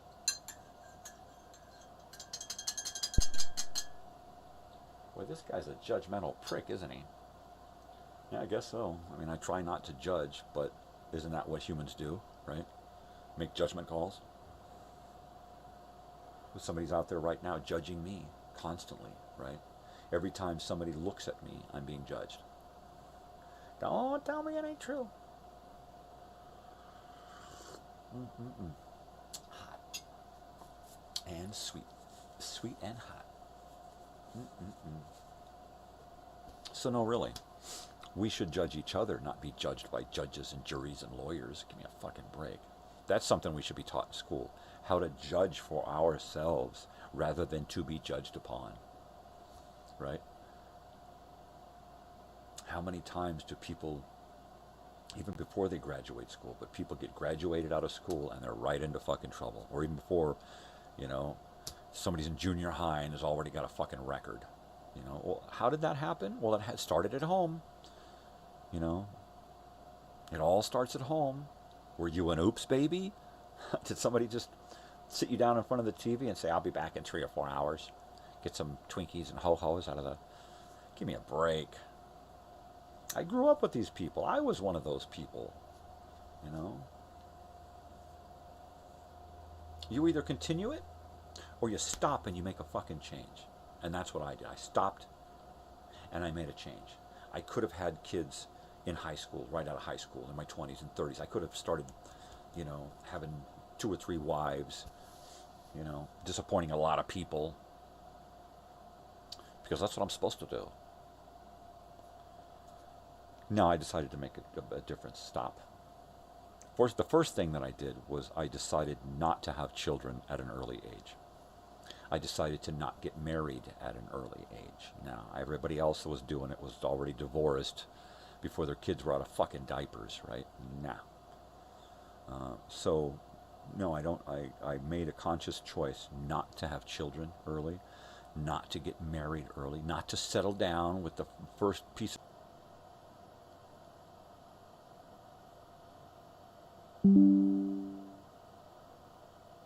There you go, getting reconnected again, because my good old glitchy Captain Glitchy here, good old Captain Glitchy.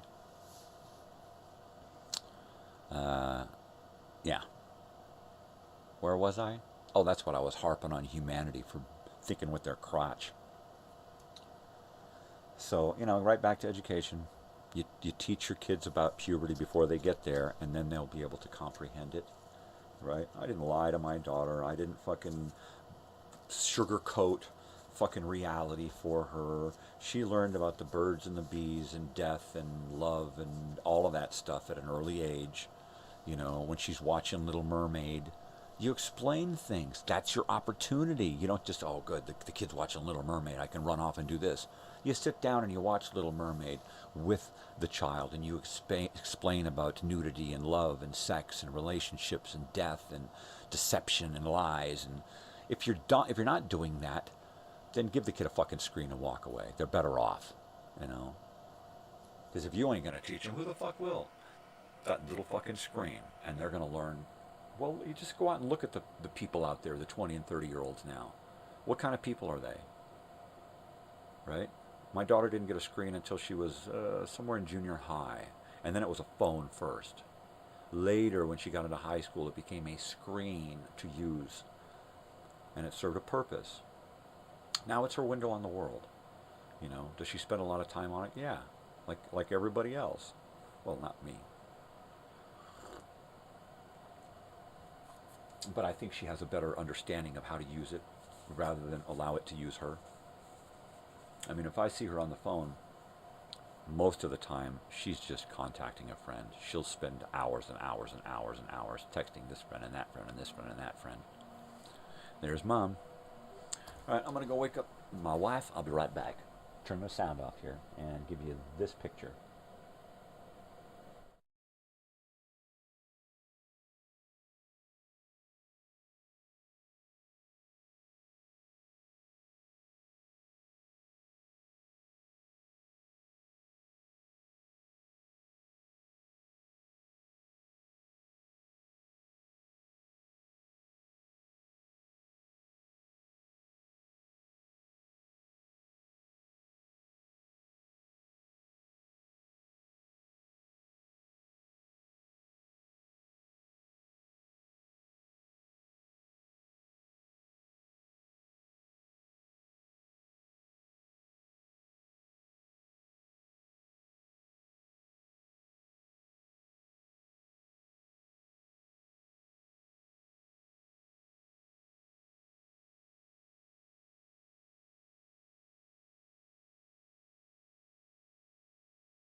No, really, I'm here.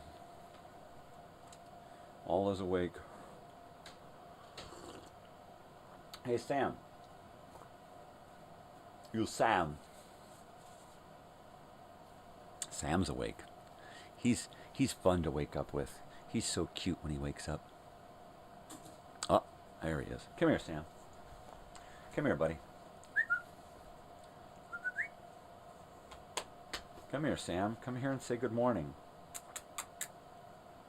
Good morning, Sam. Good morning, Sam. Guten Morgen. Come on, Sam. Leave Bessie alone and come here. Hi, big face. How you doing, big face? Hi. How are you? You can't have my coffee. You already stole the last bite of my cereal bar. Sam. Come here, Sam. Come here. Come here. Come on. Come on. Come on. Oh, you don't want to get up yet? You want to sit with Bessie? You want to sit with your big face, Bessie? Oh, you're such a good boy. You just love that girl so much, huh? That's it. That's it. Give her a good lick. Clean her face. Check your ears. Check those ears. Check those eyes. Give her kisses. Give her kisses. You're the best pal, Sam. You're the best pal, Sam. Everybody's good buddy. What a guy. She was kind of in horrible shape when she first got here. She was all kind of crusty and scabby and stuff, and like her nose was really dried out. And he's really taken good care of her. Constantly checking on her, cleaning her, licking her, grooming her. You know dogs, they like to groom. And her Tootsie, on a Tootsie, she loves to be groomed. She will just go and find Sam and sit herself right down in front of Sam and then push her face in front of his. And he'll just start licking. He'll lick her from head to toe. He will literally lick her from head to toe. He's like a big cat. He's like a big cat. A big baby cat. The dogs always got their ears turned inside out. Always bright-eyed, bushy-tailed. And that's Sam. Aye, big Bessie. Big happy Bessie. Big happy Bessie. Yeah, that was your tail. Did your tail scare you? Yeah. So let's see.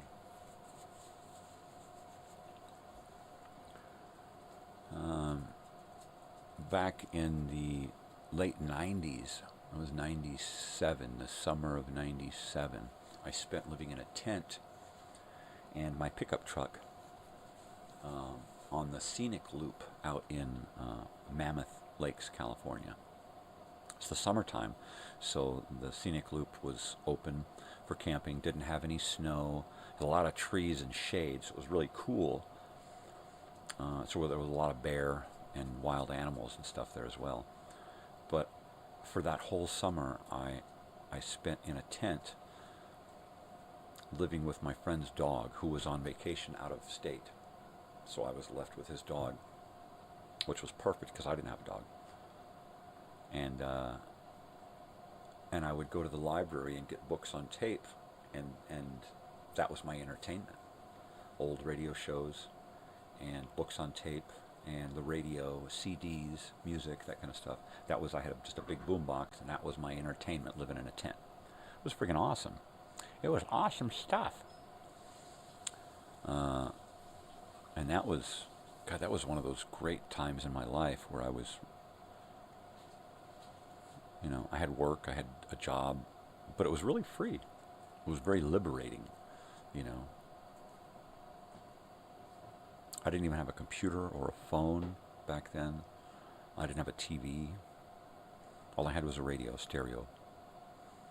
I think I had a little CD player, and then a boombox with a CD player and cassette and stereo. I probably would have wanted one of those little TV, little portable TV deals like I've got now, little Watchmen. But there was nothing up there to watch. You know, we're up in the mountains. There's no signal. There might have been one station, if I don't even remember. But it would have been pointless to have a TV, unless I had a VCR to go with it. And I believe I did. It was just in storage. Yep. That was kind of a mind-crafting existence, right? I mean, pretty much all I had were my wits and whatever materials I had gathered, you know, through work or scavenging.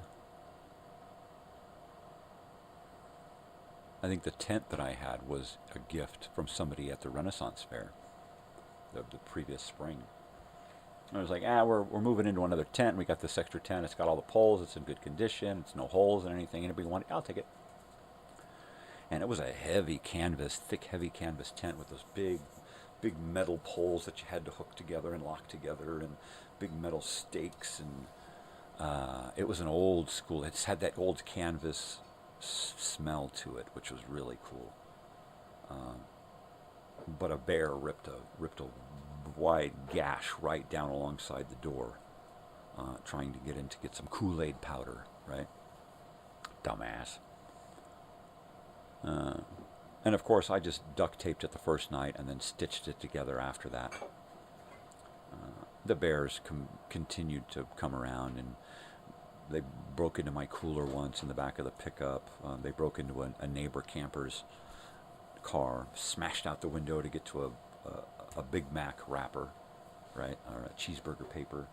Jeez, yeah, those bears, man, they'll do anything to get a sniff or a lick off of something. But I listened to a lot of books living out there on that loop. And then when I got back to Southern California and was commuting a lot, I got back into listening to books, because I could once a week, I could go to the, once every week or two, I could go to the library and pick up a couple of books on CD or tape, and then just get into the car and drive for an hour and a half, one way to work, and, buzz through a couple of chapters, and then do that on the way home. And of course, Southern California traffic is always horrendous. So sometimes my ride would last, an hour and a half drive would last 4 hours, 5 hours, and I'd just be stuck. And it wouldn't be that bad, because I'd have these books. I'd be like, oh man. Sometimes I'd have to sit in the car and finish a chapter before going into work or going into home. You just get so wrapped up in it, It's like, I can't wait to go to work.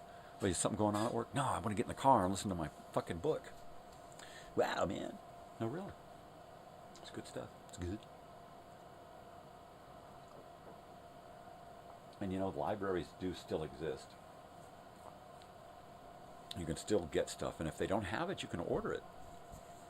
You can show up in a couple of days, and there it is. There's that book. There's that pack of CDs. I mean, most libraries have actually phased out a lot of their inventory. There's a funny little snippet from Futurama where they're on Mars at the university, and they're at the Library of Modern Literature, and it's like disc 1 and disc 2, right? That's it.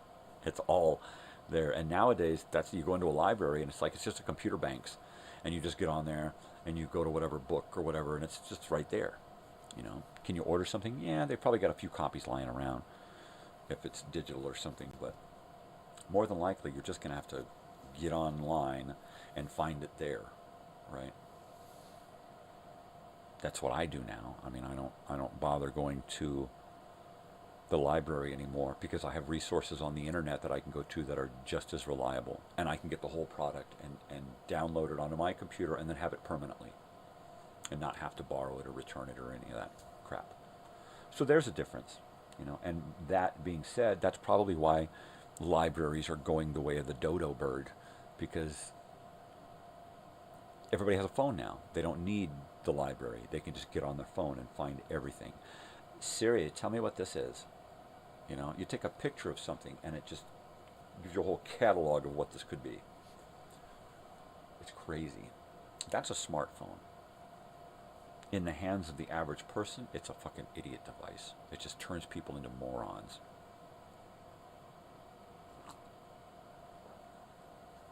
It's like the best thing and the worst thing to happen to humanity, all rolled up in one. It could save us or destroy it, and it looks like it's going to destroy us. We look like we're headed down that road, right?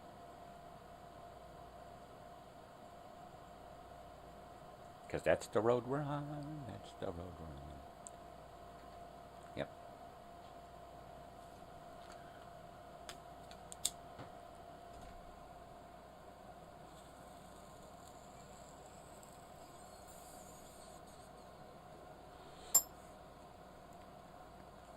I used to keep this shit to myself.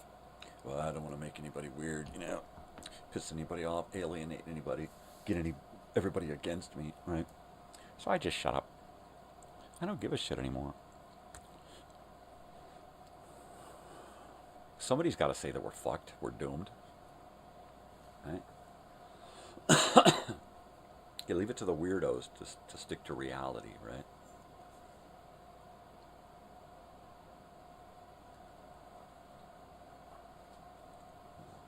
I'm sorry to tell you, the reality is politics and religion ain't reality. Even modern medicine ain't reality anymore, because it's just pharmaceutical crap.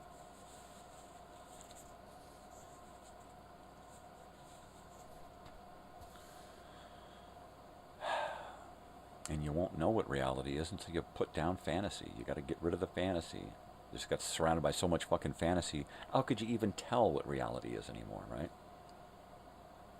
You pick up your phone and you look at your screen for 8 hours a fucking day, and you think that's reality. You're convinced that's got to be reality. I'm looking at it, it must be real. Somebody's saying it, so it must be the truth. And that's where humanity is right now. Living a lie, convinced that it's reality. Duck-lipped fucking selfies ain't gonna save the fucking planet. And if that's what humanity is, well, we don't need to save humanity. Let's just worry about the planet. Fuck humanity. Humanity's done, toasted, wasted. Let's at least save the fucking, you know, all the little creatures. Nope. Nope. Watching them die off is just more entertainment. Look at these videos. Ah, these poor beached whales. Ah, isn't that... Let me swipe. Am I going to like that? I think I'll like that one. Oh, let me give it a sad face. Let me give some stupid fucking moronic comment that means nothing. Right? And we're just going to move on. Okay, now the whales are all dead and we got no more dying whale videos. Then what? You know? We'll just move on to another fucking thing we can swipe through. Or in 20 or 30 years, some other, you know, revolution or evolution of the telephone is going to create another brand, another type of human, right? And they will be completely removed from reality. They'll be wearing goggles and shit all the time with shit implanted in their fucking brains.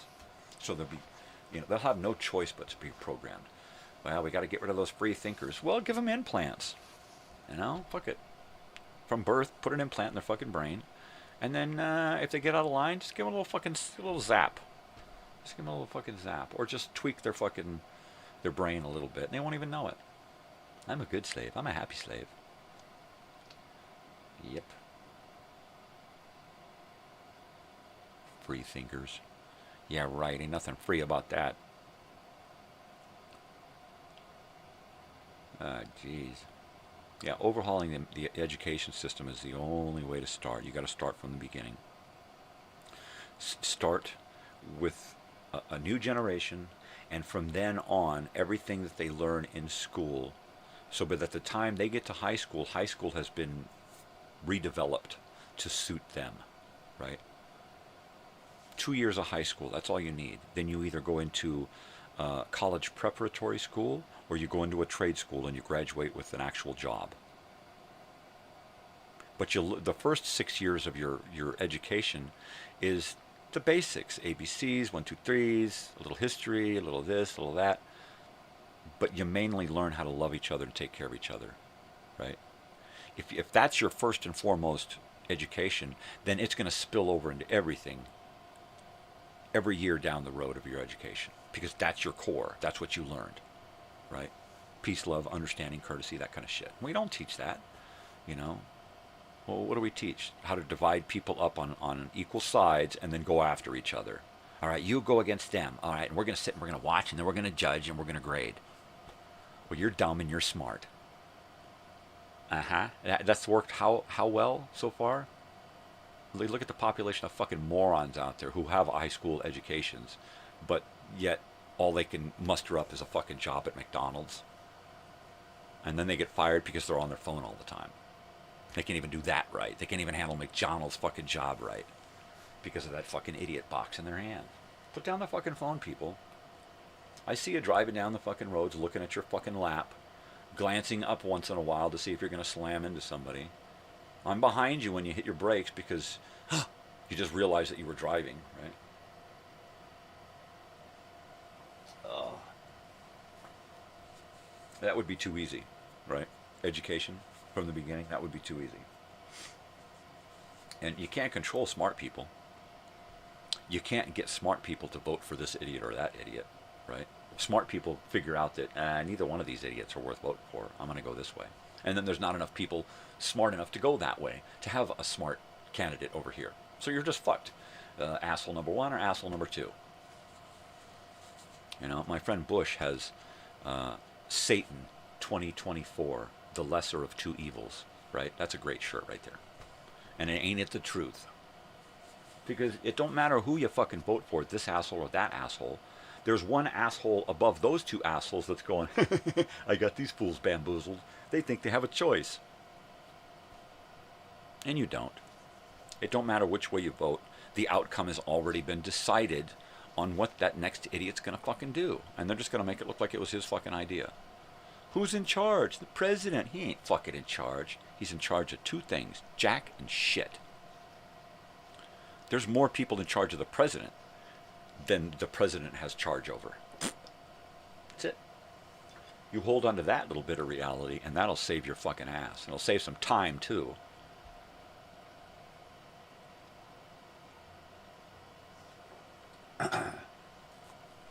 Yeah, you go vote for your assholes. And then you better drag your ass to church and pay them to pray for your ass because you because you voted for some fucking idiot. You calling my candidate an idiot? No, I'm calling you an idiot because you got a candidate. Period. There's a little bit of reality for you too. Hold on to that. Because if you don't, you're lost. Didn't he say we were already lost? Yeah, we're fucking doomed. Leave alone, Harry. Dude. No, really. Maybe it's just the pain talking. But if it is, it's the pain that humanity has thrust upon me. What a fucking headache. Everything's just so fucking discombobulated. Everybody going in so many fucking directions. Even the people that are on the same side fucking hate each other. You know? And it's that fucking idiot device, this little divisive box here that we carry around in our hands and we stare at all fucking day long. You know? Pick a side, and then when you're in that side, pick another side, because there's going to be factions within factions within factions, right? So of course nobody can get on the same fucking page. And once again, we're doomed. Doomed. Really? But only those of us who are conscious enough to realize that we're doomed have to worry about it. Everybody else just wants to be distracted. Girls just want to have fun. That's just, people just want to have fun. They want to be distracted, entertained, you know. I'm going out Friday night. As long as the world doesn't end before Friday night, that's good. Let it end on Sunday, because I'll have a hangover by then. And I won't care. That's where we're at. That's where we're at. Headlong into doom. And we're taking an Uber to get to the end, because it's easier. Yep, Uber me to hell, baby. There's a book for you. Uber ride to hell.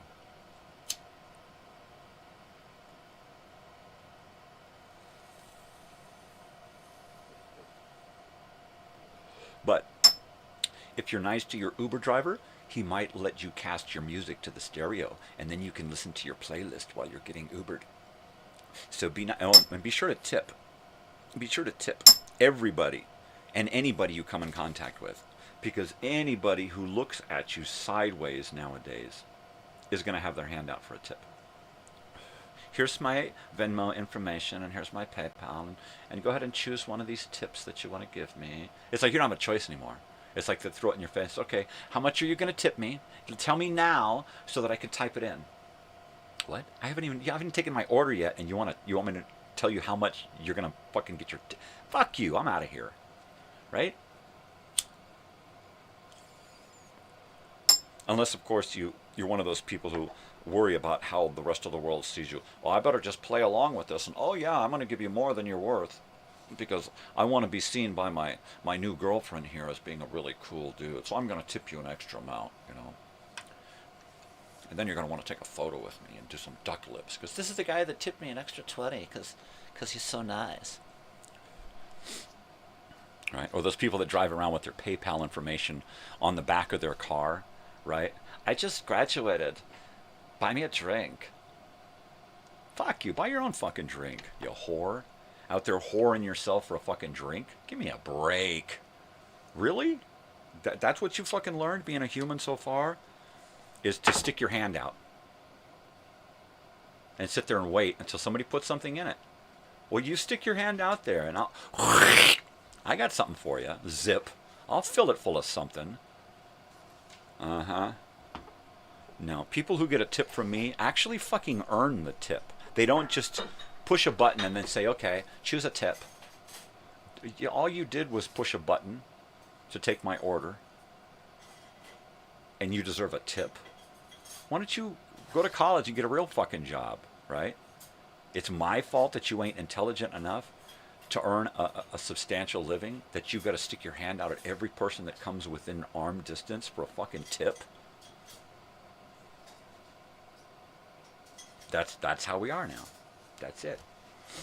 Everybody deserves a tip now, you know? I come home, my dogs jump up, they greet me, they lick my face, and then they sit down and they say, okay, where's my tip? Everybody, they want a piece. They want their own little piece. Tip me now. That's not enough. You got to tip me more. Especially the dogs. They're like, oh, come on, you need to give me another bite, man. Come on, I see you holding out. You can't eat all that. Share your money with me. Come on, give me more money. All I did was say hello. Nice to see you today. How can I help you? Okay, that'll be $14.92. Now tip me. What? Yeah, choose a tip. They're right there. Choose one or write in a bigger one. You can write in a bigger one. Go ahead. Are you kidding? What fucking world am I in? What kind of parallel fucking dimension did I slip into? I swear. You know, in some respects, I'm Rip Van Winkle, you know. But in some respects, I'm reverse Van Winkle. I went to sleep, woke up 40 years ago, and then went to sleep 40 years ago, and woke up today going, what the fuck is going on? Because this world confuses and frightens me, especially all these money grubbers out there, you know. And where do people get all of this money that they spend on tips and deliveries and drivers and all of these tips and tips and tips? Where does all this money come from? You know?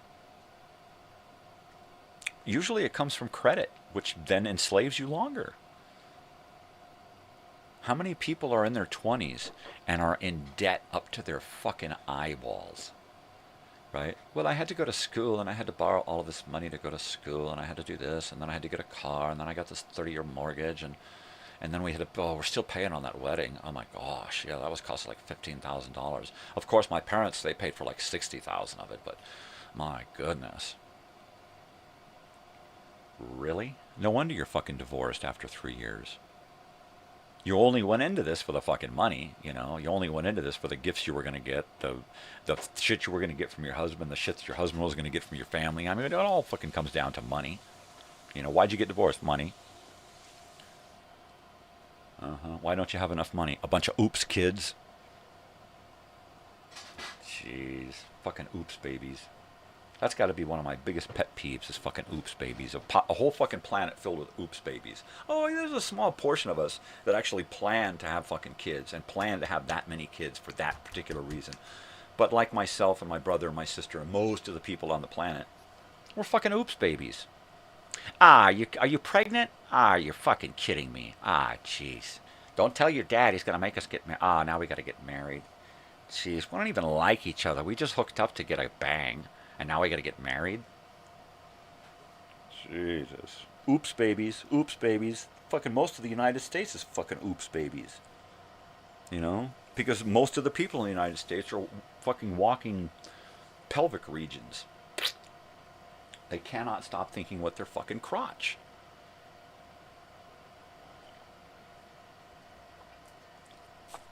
Put a cork in it, tie it off, snip it, whatever you got to do, people. Stop fucking with the oops babies. We're overpopulated enough. We've already doubled what we thought the population was going to be when we were looking forward 50 years ago. We've doubled it. We've already surpassed what we could have possibly imagined 50 years ago, right? We're way past that. We're beyond the point of no return. The only way to fix it is to stop pumping out fucking kids for at least 5 years and to stop burning fucking fossil fuels. Period. You don't do that, we're fucked. So guess what? We're fucked. Once it becomes inevitable, which it has, there's just no getting around it. There's no going back. There's no changing it. There's no fixing it. You can't put a Band-Aid on a broken planet. You can't put a Band-Aid on a broken fucking species. And humanity is just broken. We're broken. We're just fucking morons. We're just a whole planet of fucking morons, just being led down a primrose path. We're being entertained, so it's okay. You know, I mean, even politics, if it wasn't so sad, it would be entertaining as hell, but it's just sad. You know, it's divisive, and it's corrupt, and it's a lie, and it's sad. It's just fucking sad.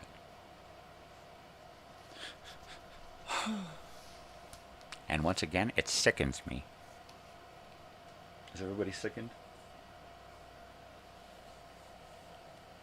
Just put a cork in it, people. Let's go back and revamp the education system, revamp politics, educate people enough so that when they're smart enough to make those decisions, they see through the bullshit, and then there'll be less bullshit to see through. Because if you can't pull a veil over somebody's eyes, they're going to stop trying to pull veils over your fucking eyes. They'll just have to come clean eventually. All right, we can't trick you anymore because you're all too smart now, so we're just going to have to come clean, right? And they don't have to do that because most people refuse to see. They don't want to be awakened. They don't want to see what's going on. They want that dream state. They want that lie. They want everything to be movie-like, right? Look at my perfect life. That's why you see so many duck-lipped photos with people standing in front of somebody else's fucking car, you know, or living somebody else's life, because their life sucks. They're a fucking slave. And you're a slave to the phone, a slave to your job, a slave to your mortgage, car payments. It's all bullshit. It's all bullshit. I think she's been out. I think she just wanted some of your food. Yeah. So, good on you, mate. Way to go, humanity. You done fucked up. Yep. Don't come crying to me. I've been telling you for fucking years. Since I was a little kid, I've been saying there's something wrong. There's something... People keep saying this, but they all keep doing that. Well, I do as I say, not as I do. There's something wrong here.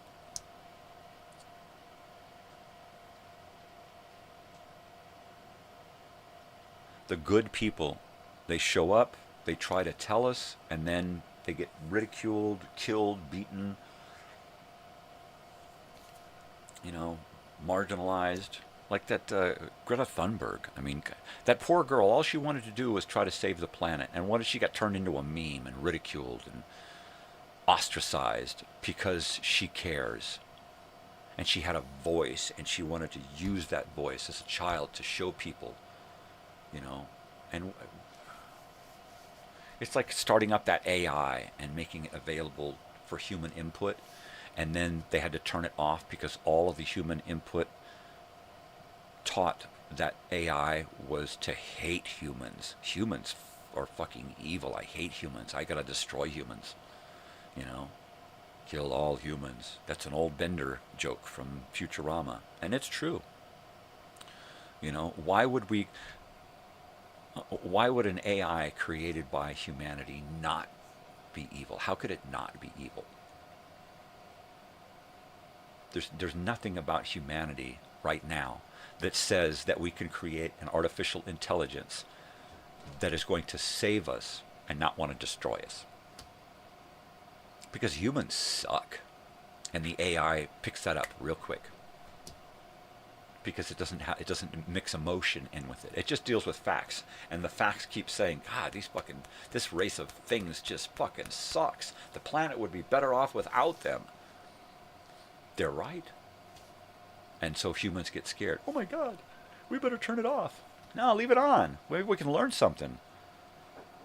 Maybe we could fucking learn something. How to depopulate most of the planet and then repopulate the right way, right? How do we depopulate? You don't have to kill people off. You just have to stop making them for a few years. That'll do it. Enough people are going to die off naturally, and from all of the things that the world has created to kill us off, all of these diseases and stuff. At some point, we stop having kids for a couple of years, and we're going to need to actually have cures for these things and not just these fucking fly-by-night remedies that we get prescribed. We're going to actually need cures because we're not going to be able to afford the loss of so many lives early. We're going to have to cure cancer, right? Well, we don't need to cure cancer now because we got way too many people.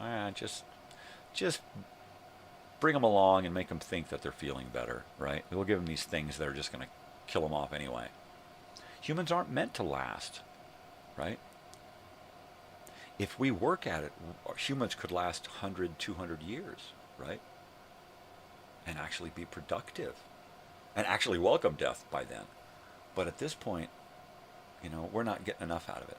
We're not getting enough out of human life. Because they don't want us around that long. After so many years, right, we get intelligent and wise to what's going on. But by then, we're so fucking old and broken and used up, all we want to do is go fucking play golf, right? I'm just used up. Yeah, they don't want us to be smart. They don't want us to figure it out. They don't want us to save anything, especially ourselves, let alone the planet. So we're fucked. We're doomed. Not enough people will wake up. People just want to put their heads down and do what they're told and be slaves and go to work and take their 2 weeks vacation or pick their heads up and try to look for food, something to eat, a place to sleep, clean clothes, I mean, you either have and you ain't fucking worried about it, or you ain't got it and that's all you worry about is getting it. there's no middle class anymore, right? You've either got it going on, or you ain't got it going on. You know, people who got it going on are usually the people who have just given themselves over to slavery. That's just the way it is, you know. And I wish I could have done that. I'd have been probably a happier person had I just been able to just take a job, do what I was told, and be there for 30 or 40 years and have it made from then on, right? But no, that's not in my makeup, you know. Because I can't just put my head down, you know. I can't just ignore what's going on. I just can't, you know, and it gets me into trouble. You know, you're the boss. You're telling me to do it this way, but then you fucking screw up and do it that way. You know, don't talk to me like that. I'm the boss. You're fired. All right, go fuck yourself. I gotta get my coffee warmed up here. Right back. There's the trash man.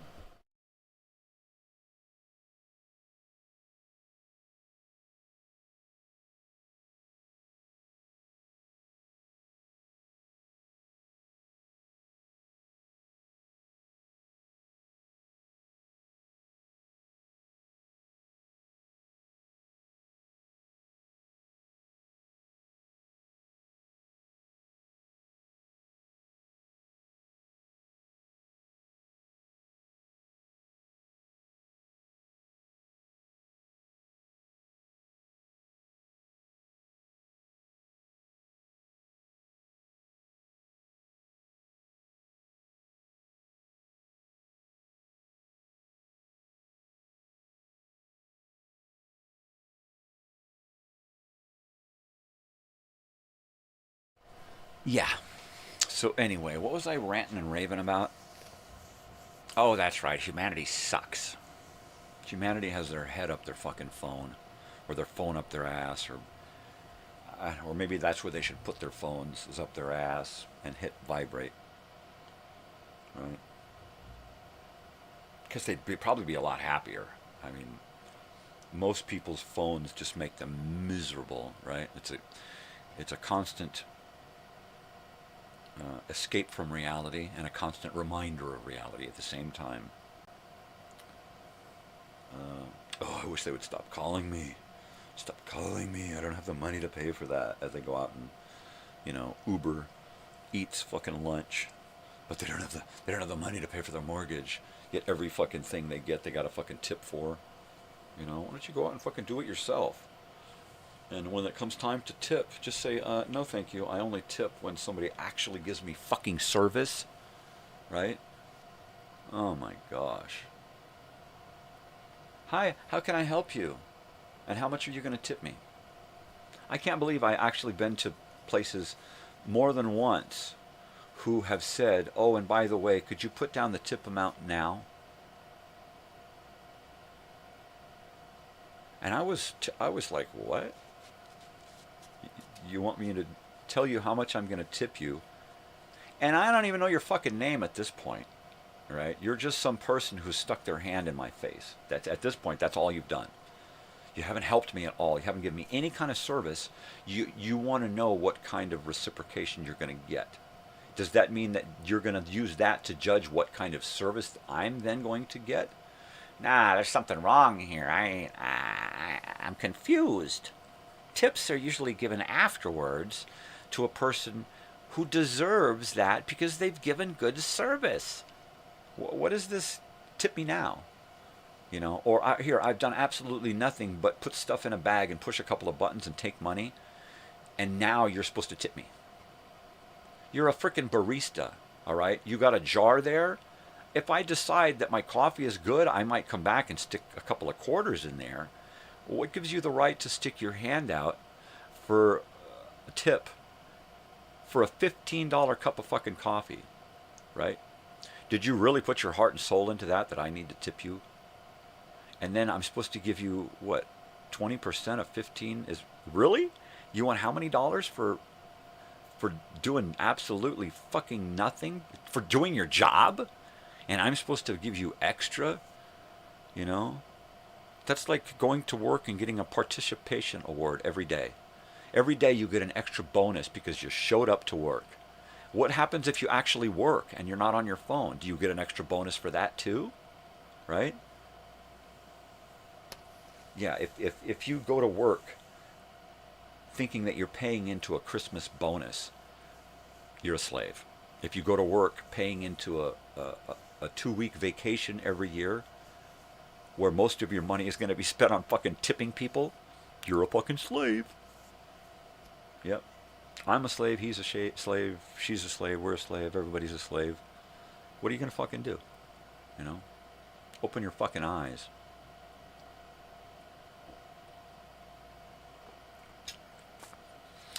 I'm not a pawn. I'm not a slave. I'm not a follower. I'm not a constituent. I'm definitely not one of those. I'm not beholden to a religion or a party, right? Higher education, to me, comes in the form of actual book learning, which is why I have books, right? To actually learn. Learning does not come in the form of Siri, please tell me the history of this. That's not learning. That's not education, right? No. I'm educated. Yeah, edumacated. I get it. I get it, people. Things are different now. Times have changed. But I'm still not going to fucking tip you because you smiled and did absolutely nothing for me. And I'm certainly not going to tell you how much I'm going to tip you before I even get any fucking kind of service. Why don't you get with me afterward, and then I'll tip you cash. But, you know, you got to fucking show me something first. Give me a break. When did this happen? When did people all of a sudden think that it was okay? It's all these apps. That's what did it, right? It's these apps, because the apps are designed to dribble off a little bit of that money to somebody else, right? Well, if you got this app, then you're going to pay so much each time somebody gives you, you're going to pay a little bit down to. So these guys are making pennies on the dollar, but when it gets into billions and billions of dollars, well, they're making bank, right? And then they can up that to 5 cents and then 25 cents. And then, and you have no choice now, because you exist making money from that app, right?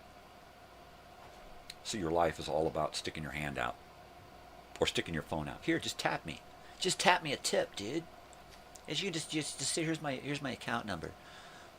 Venmo, dude. PayPal me. For what? For what?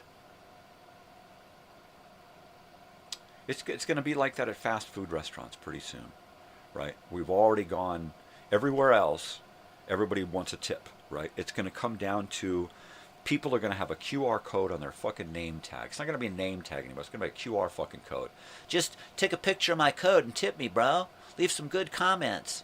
I'm going to get a raise if you... Bullshit. Bullshit. People are just fucking, you know... First of all, they didn't do a job worthy enough of a fucking tip. They're just fucking lazy. The only thing they're not lazy about is putting their fucking hand out. Why don't you use that hand to do your fucking job? And then you might earn a fucking tip. Right? God, what's he harping on now? Leave him alone. Harry's on a roll.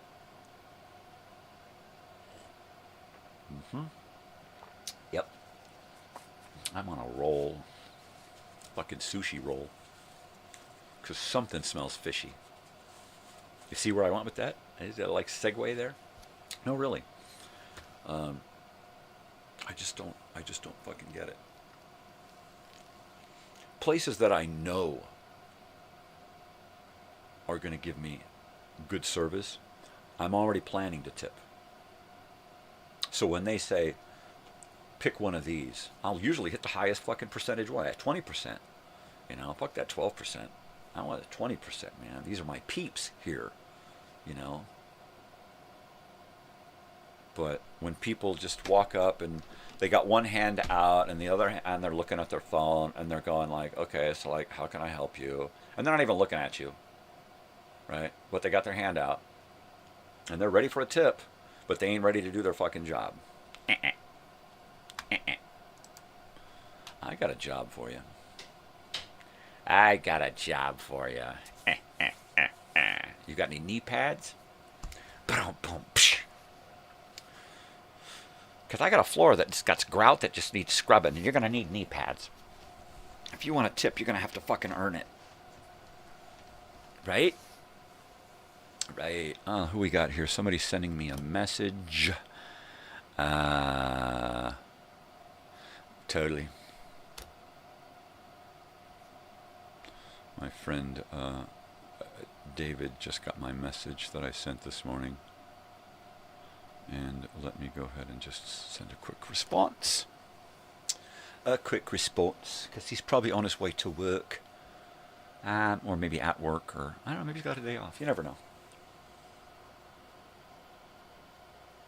I don't know, I never get to really go out and do much anymore because I can't take it physically, you know.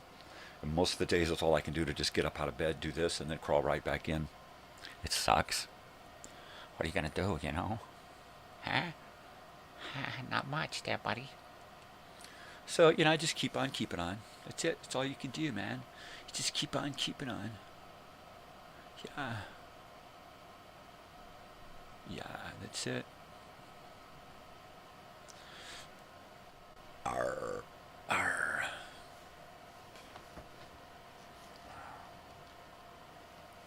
But I'm not just going to keep tipping for fucking no reason. Nope. Now, look at me. I'm an old fucking fart, right? I look like I'm freaking homeless. Do I look like I'm going to tip a lot? If you come up to me expecting me to tip a lot, well, you're really, you need to learn how to read the audience, because you got it wrong. You got it wrong. You know, and most of the time, you know, they do get it wrong, because a couple of times people come up to me and they'll just look at me and just know right away, oh, he's not going to tip shit. Right? And they just instantly give me shitty service because they know I'm not going to fucking tip them. And they're right. You know, because if they're going to make that assumption, well, then I'm going to assume that they ain't looking for a tip because they're shitty service. Every once in a while, you get somebody who's like, they realize that I'm one of those old timers, old school guys who's not going to tip. And they go out of their way to get that, to earn that tip. And then they get it. They actually get a good tip from me because they earned it. They went, you know, the extra mile, like at the Hollywood Cafe, the Hollywood Cafe at Planet Hollywood. That girl, still don't remember her name. She had the Betty Boop eyelashes. She went out of her way to be the most awesomest server. And she earned that 20% tip. If I'd have, you know, had any more, I would have tipped her more. But nowadays, it's hard to find people who don't give you good service because they just expect that tip. It's just part of the job now. Well, I'm going to make X amount of dollars in tips today. How can you decide how much, you know, if I get this many tables, I'm going to get X amount of tips? That's not how it worked before. Before, you went in and you worked your ass off giving good service so that you could come home and go, wow, I made way more tips than I thought I was going to make. You know, I didn't think I was going to make dick today because of the weather and, you know, and then it's a fucking Tuesday and we never get a, you know, but oh my gosh. You know, it's not like that anymore. It's like, yeah, people were lousy today. Nobody tipped for shit. You know, God, I was on my phone the whole fucking time. You know, how could they not think I was giving them good service? I barely came to their table. Jeez, I left them alone. They should be thankful and tip me more.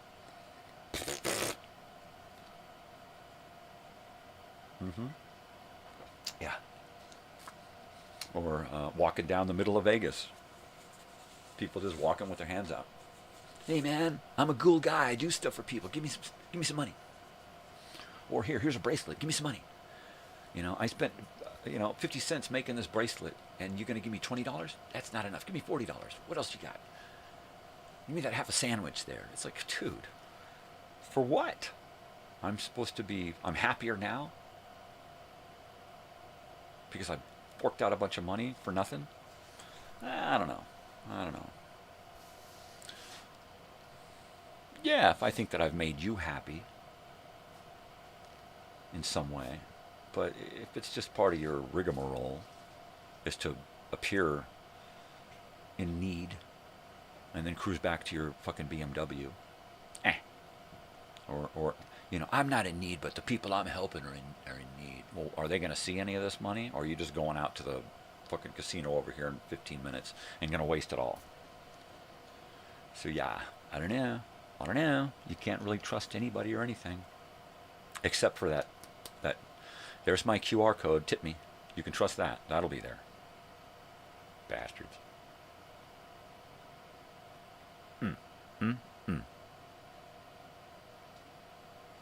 Am I blue? Am I blue? Ain't these tears in my eyes telling you? Love you, sweetheart. Have a good day. Be careful. Drive safe. Call me. We'll do lunch. Bessie face. Big Bessie. Hi. She goes out, you come in. Yeah. So here's a tip. If you want a tip, earn it. And then don't stick your hand out expecting it, because it should not always be there, right? You shouldn't rely upon tips like you rely upon that Christmas bonus, right? Because that just makes you a slave. First of all, a slave to everybody else, and then you make everybody else a slave to your fucking bullshit routine. Give me a tip, give me a tip, give me a tip, give me a tip. Fucking earn it, man.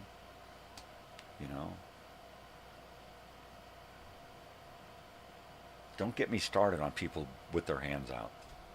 Organizations, political organizations, churches, religious organizations, corporate bullshit. We're helping this group of people over here. Give us a bunch of money and we're going to help these people. Well, you got enough money. Fucking help those people and write it off.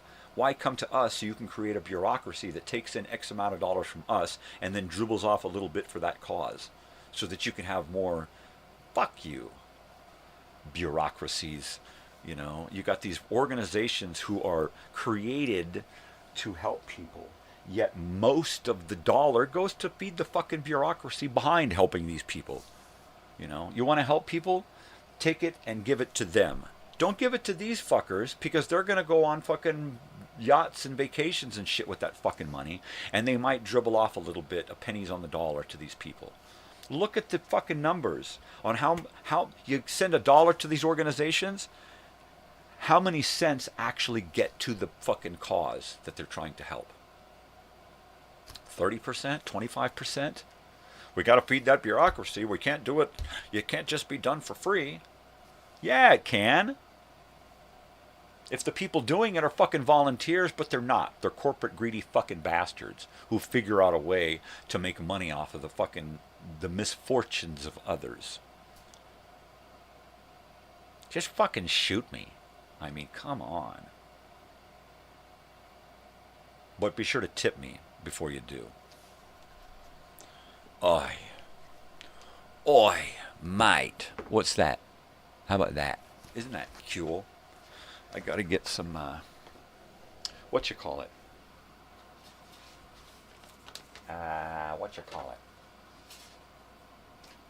Ain't these tears in my eyes telling you? Am I blue? Am I blue?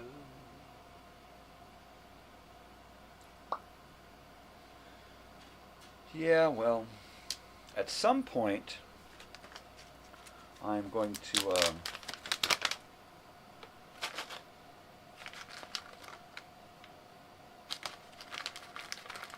yeah, we'll see what this bloody hell is.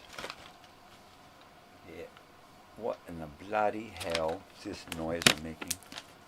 Right? I'm making noises that you have to identify, because there'll be a quiz, right? So identify you know what, I'm going to have to take a leak here soon. I guess I can hold on until the end of the show, because I got the bladder the size of a pea, right? A pea with pea. As a, pea filled with pea. As a pea filled with pea. It's a pee-pee. Now I get it, pee-pee. All right, that was uncalled for. Dad humor, right? Yeah. Okay, so, like I was saying, the whole idea behind tipping is app-based at this point. It's just to feed the people who run these apps, and they just want to make the money off of the backs of others, just like religions and politics. That's it. Let's just feed off of other people's wants and desires, basically. You know, if they want this, we'll convince them they need this to do it.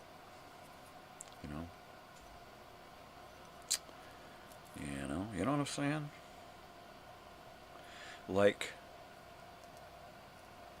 if everything is really good, and education is good, and there's no sickness, and there's no war, right?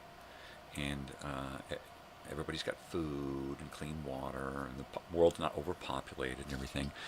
If everything is good, then we don't need people to help us fix it, right? So, ergo, we don't need those religions who come after us trying to save our souls because things are so bad, right? We don't have these political organizations who come to try to convince us that they can fix all the problems when ultimately they're the ones who cause the problems, right? So, it just, it sickens me. It hurts me inside to think that, you know, ultimately we're controlled by our own laziness and stupidity, right? And humans aren't stupid individually. In groups, they're like fucking stupid cattle, right? What do we do? Scare us this way, let's stampede this way, let's stampede that way. You know, individuals can be educated and informed and wizened up, and they don't want that. They want groups, factions, divided against this faction against that faction, you know. My religion against yours, my way of governing against your way of governing, you know.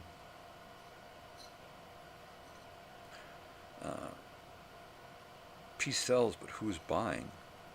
Well, definitely not the government, because if everything was nice and peaceful and calm and hoochie goochie, then what do we need them for? We don't.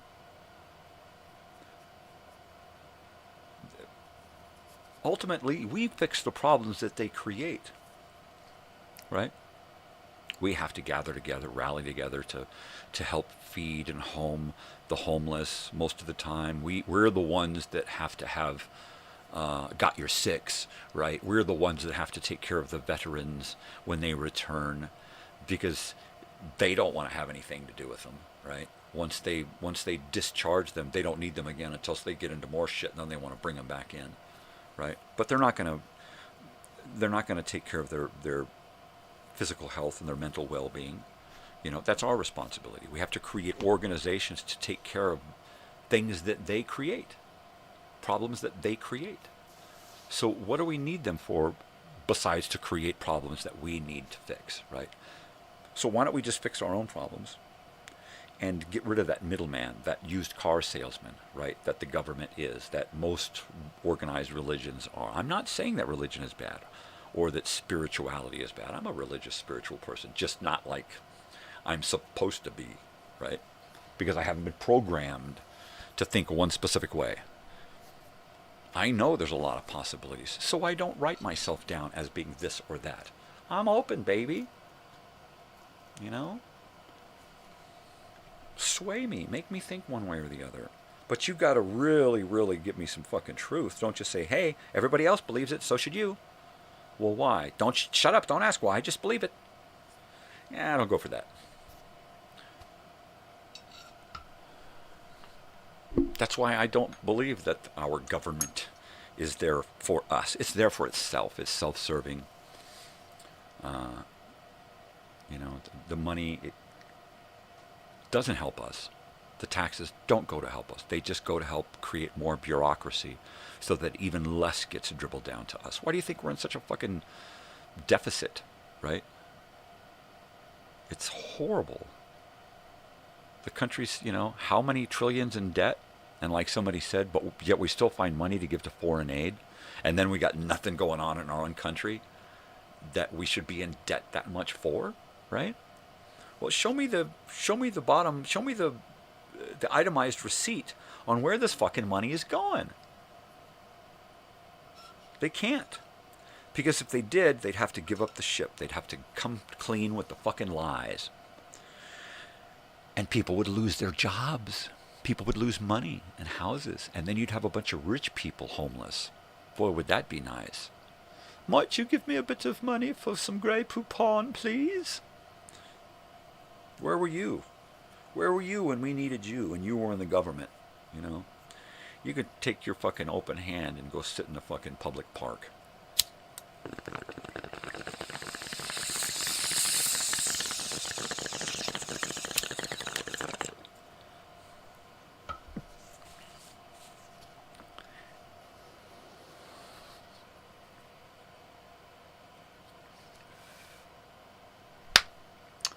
And that's it. That's where it is. I swear I didn't do it, Mr. Carter. This poor, poor fucking planet having to pay the price for this stupid fucking human race. Right? From day one, as soon as the human race could pick up a fucking club and kill his neighbor, right, for what his neighbor possessed, we were fucking doomed. We were destined for used car salesmen under the guise of religious figures or political leaders. And now everywhere you look, somebody's got their hand out, somebody's feeding you a line of bullshit, somebody's trying to sell you their merchandise. Give me a fucking break. I got no merchandise here. I may be doing shirts for donation to try to get a party off the ground, but merchandise? No. If I do, I'm going to give this shit away. Try to get people to buy stuff with my brand. Oh, when people figured out that, I could brand my name, I could brand myself. Look, I'm a brand. It's like, what are you, J-Lo? Give me a fucking break, brand. People, wake the fuck up. You ain't that fucking important that you gotta brand yourself, alright? Do something for everybody else. Unbrand your fucking self and just live your fucking life. Brand. You're not a brand, you're a fucking human. And if you think you're a brand, well then you need to move over to that where there's no more humans. Because all of those fucking freaks, there's something other than human now, right? There's something other than the human race. They're human waste, right? Branding. Oh, you're killing me, people. You're fucking killing me. I mean, I got real world problems here, all right? We pay $200 a year for a post office box because we can't get mail delivered to our address because it's a mobile home park, and while they never have overnighters here, it's in the signage overnight.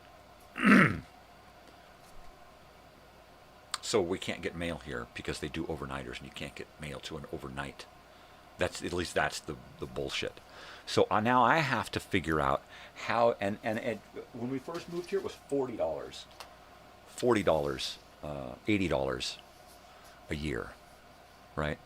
And so it's more than doubled in 6 years, 7 years, however long we've fucking been here. I don't know, 80 years we've been here now. So now I have to get a petition together, write up something intelligent that says, look, we don't want to have to pay collectively thousands of dollars a year to get our mail delivered down the road. We want our mail delivered at our fucking home, at our door. Can we put a row of mailboxes out there? Can everybody individually pay for the same style and shape and size and color mailbox, and then pay to have the park maintenance guy install it properly just like each and every other one? Can we do that? Let's do that. And then the mail guy can drive through, drop our shit off, and pull out, and we can walk out there with a key and go, hey, look, I'm getting my mail at home, and not have to pay $200 fucking a year. So now, being the only one in the park who probably has the intelligence to put two fucking words together that don't include speed, right? I'm going to have to go out of my way and gather everybody up on the same page, have them agree to this, and otherwise, every 6 months we got to fork out $100 just to get our fucking mail delivered a mile down the fucking road. How nice is that?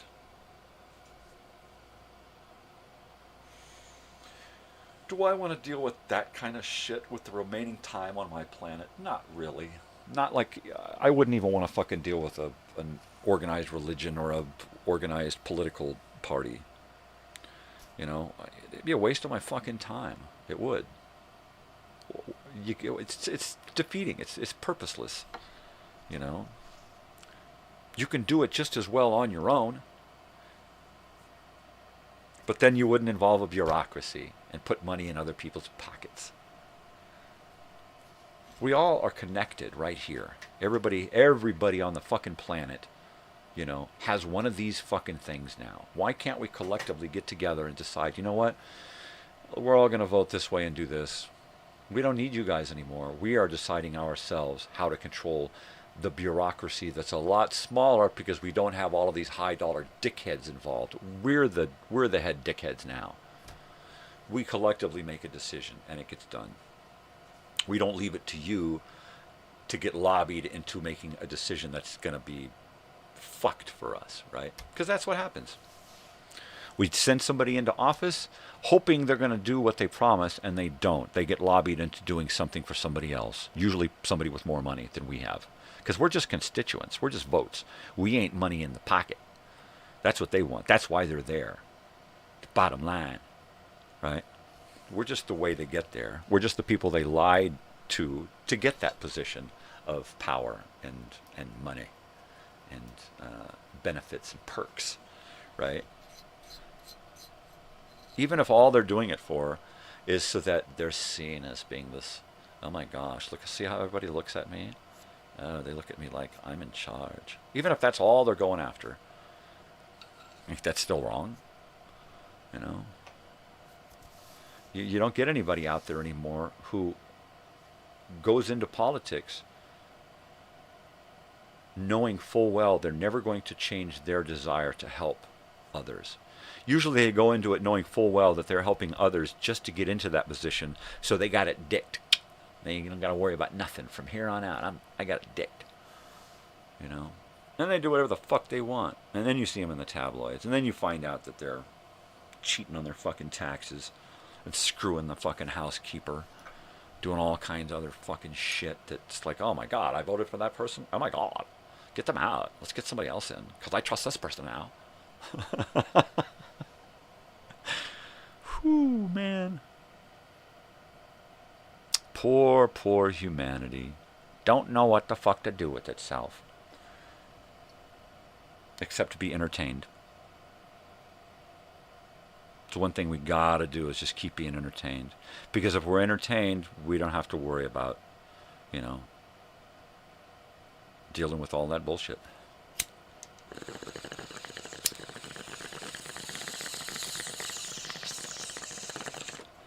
This used to be entertainment. Now it's just there to deaden the pain, separate me from the pain and the woes of life, right?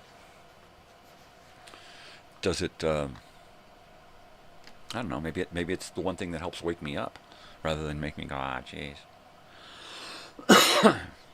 Yeah.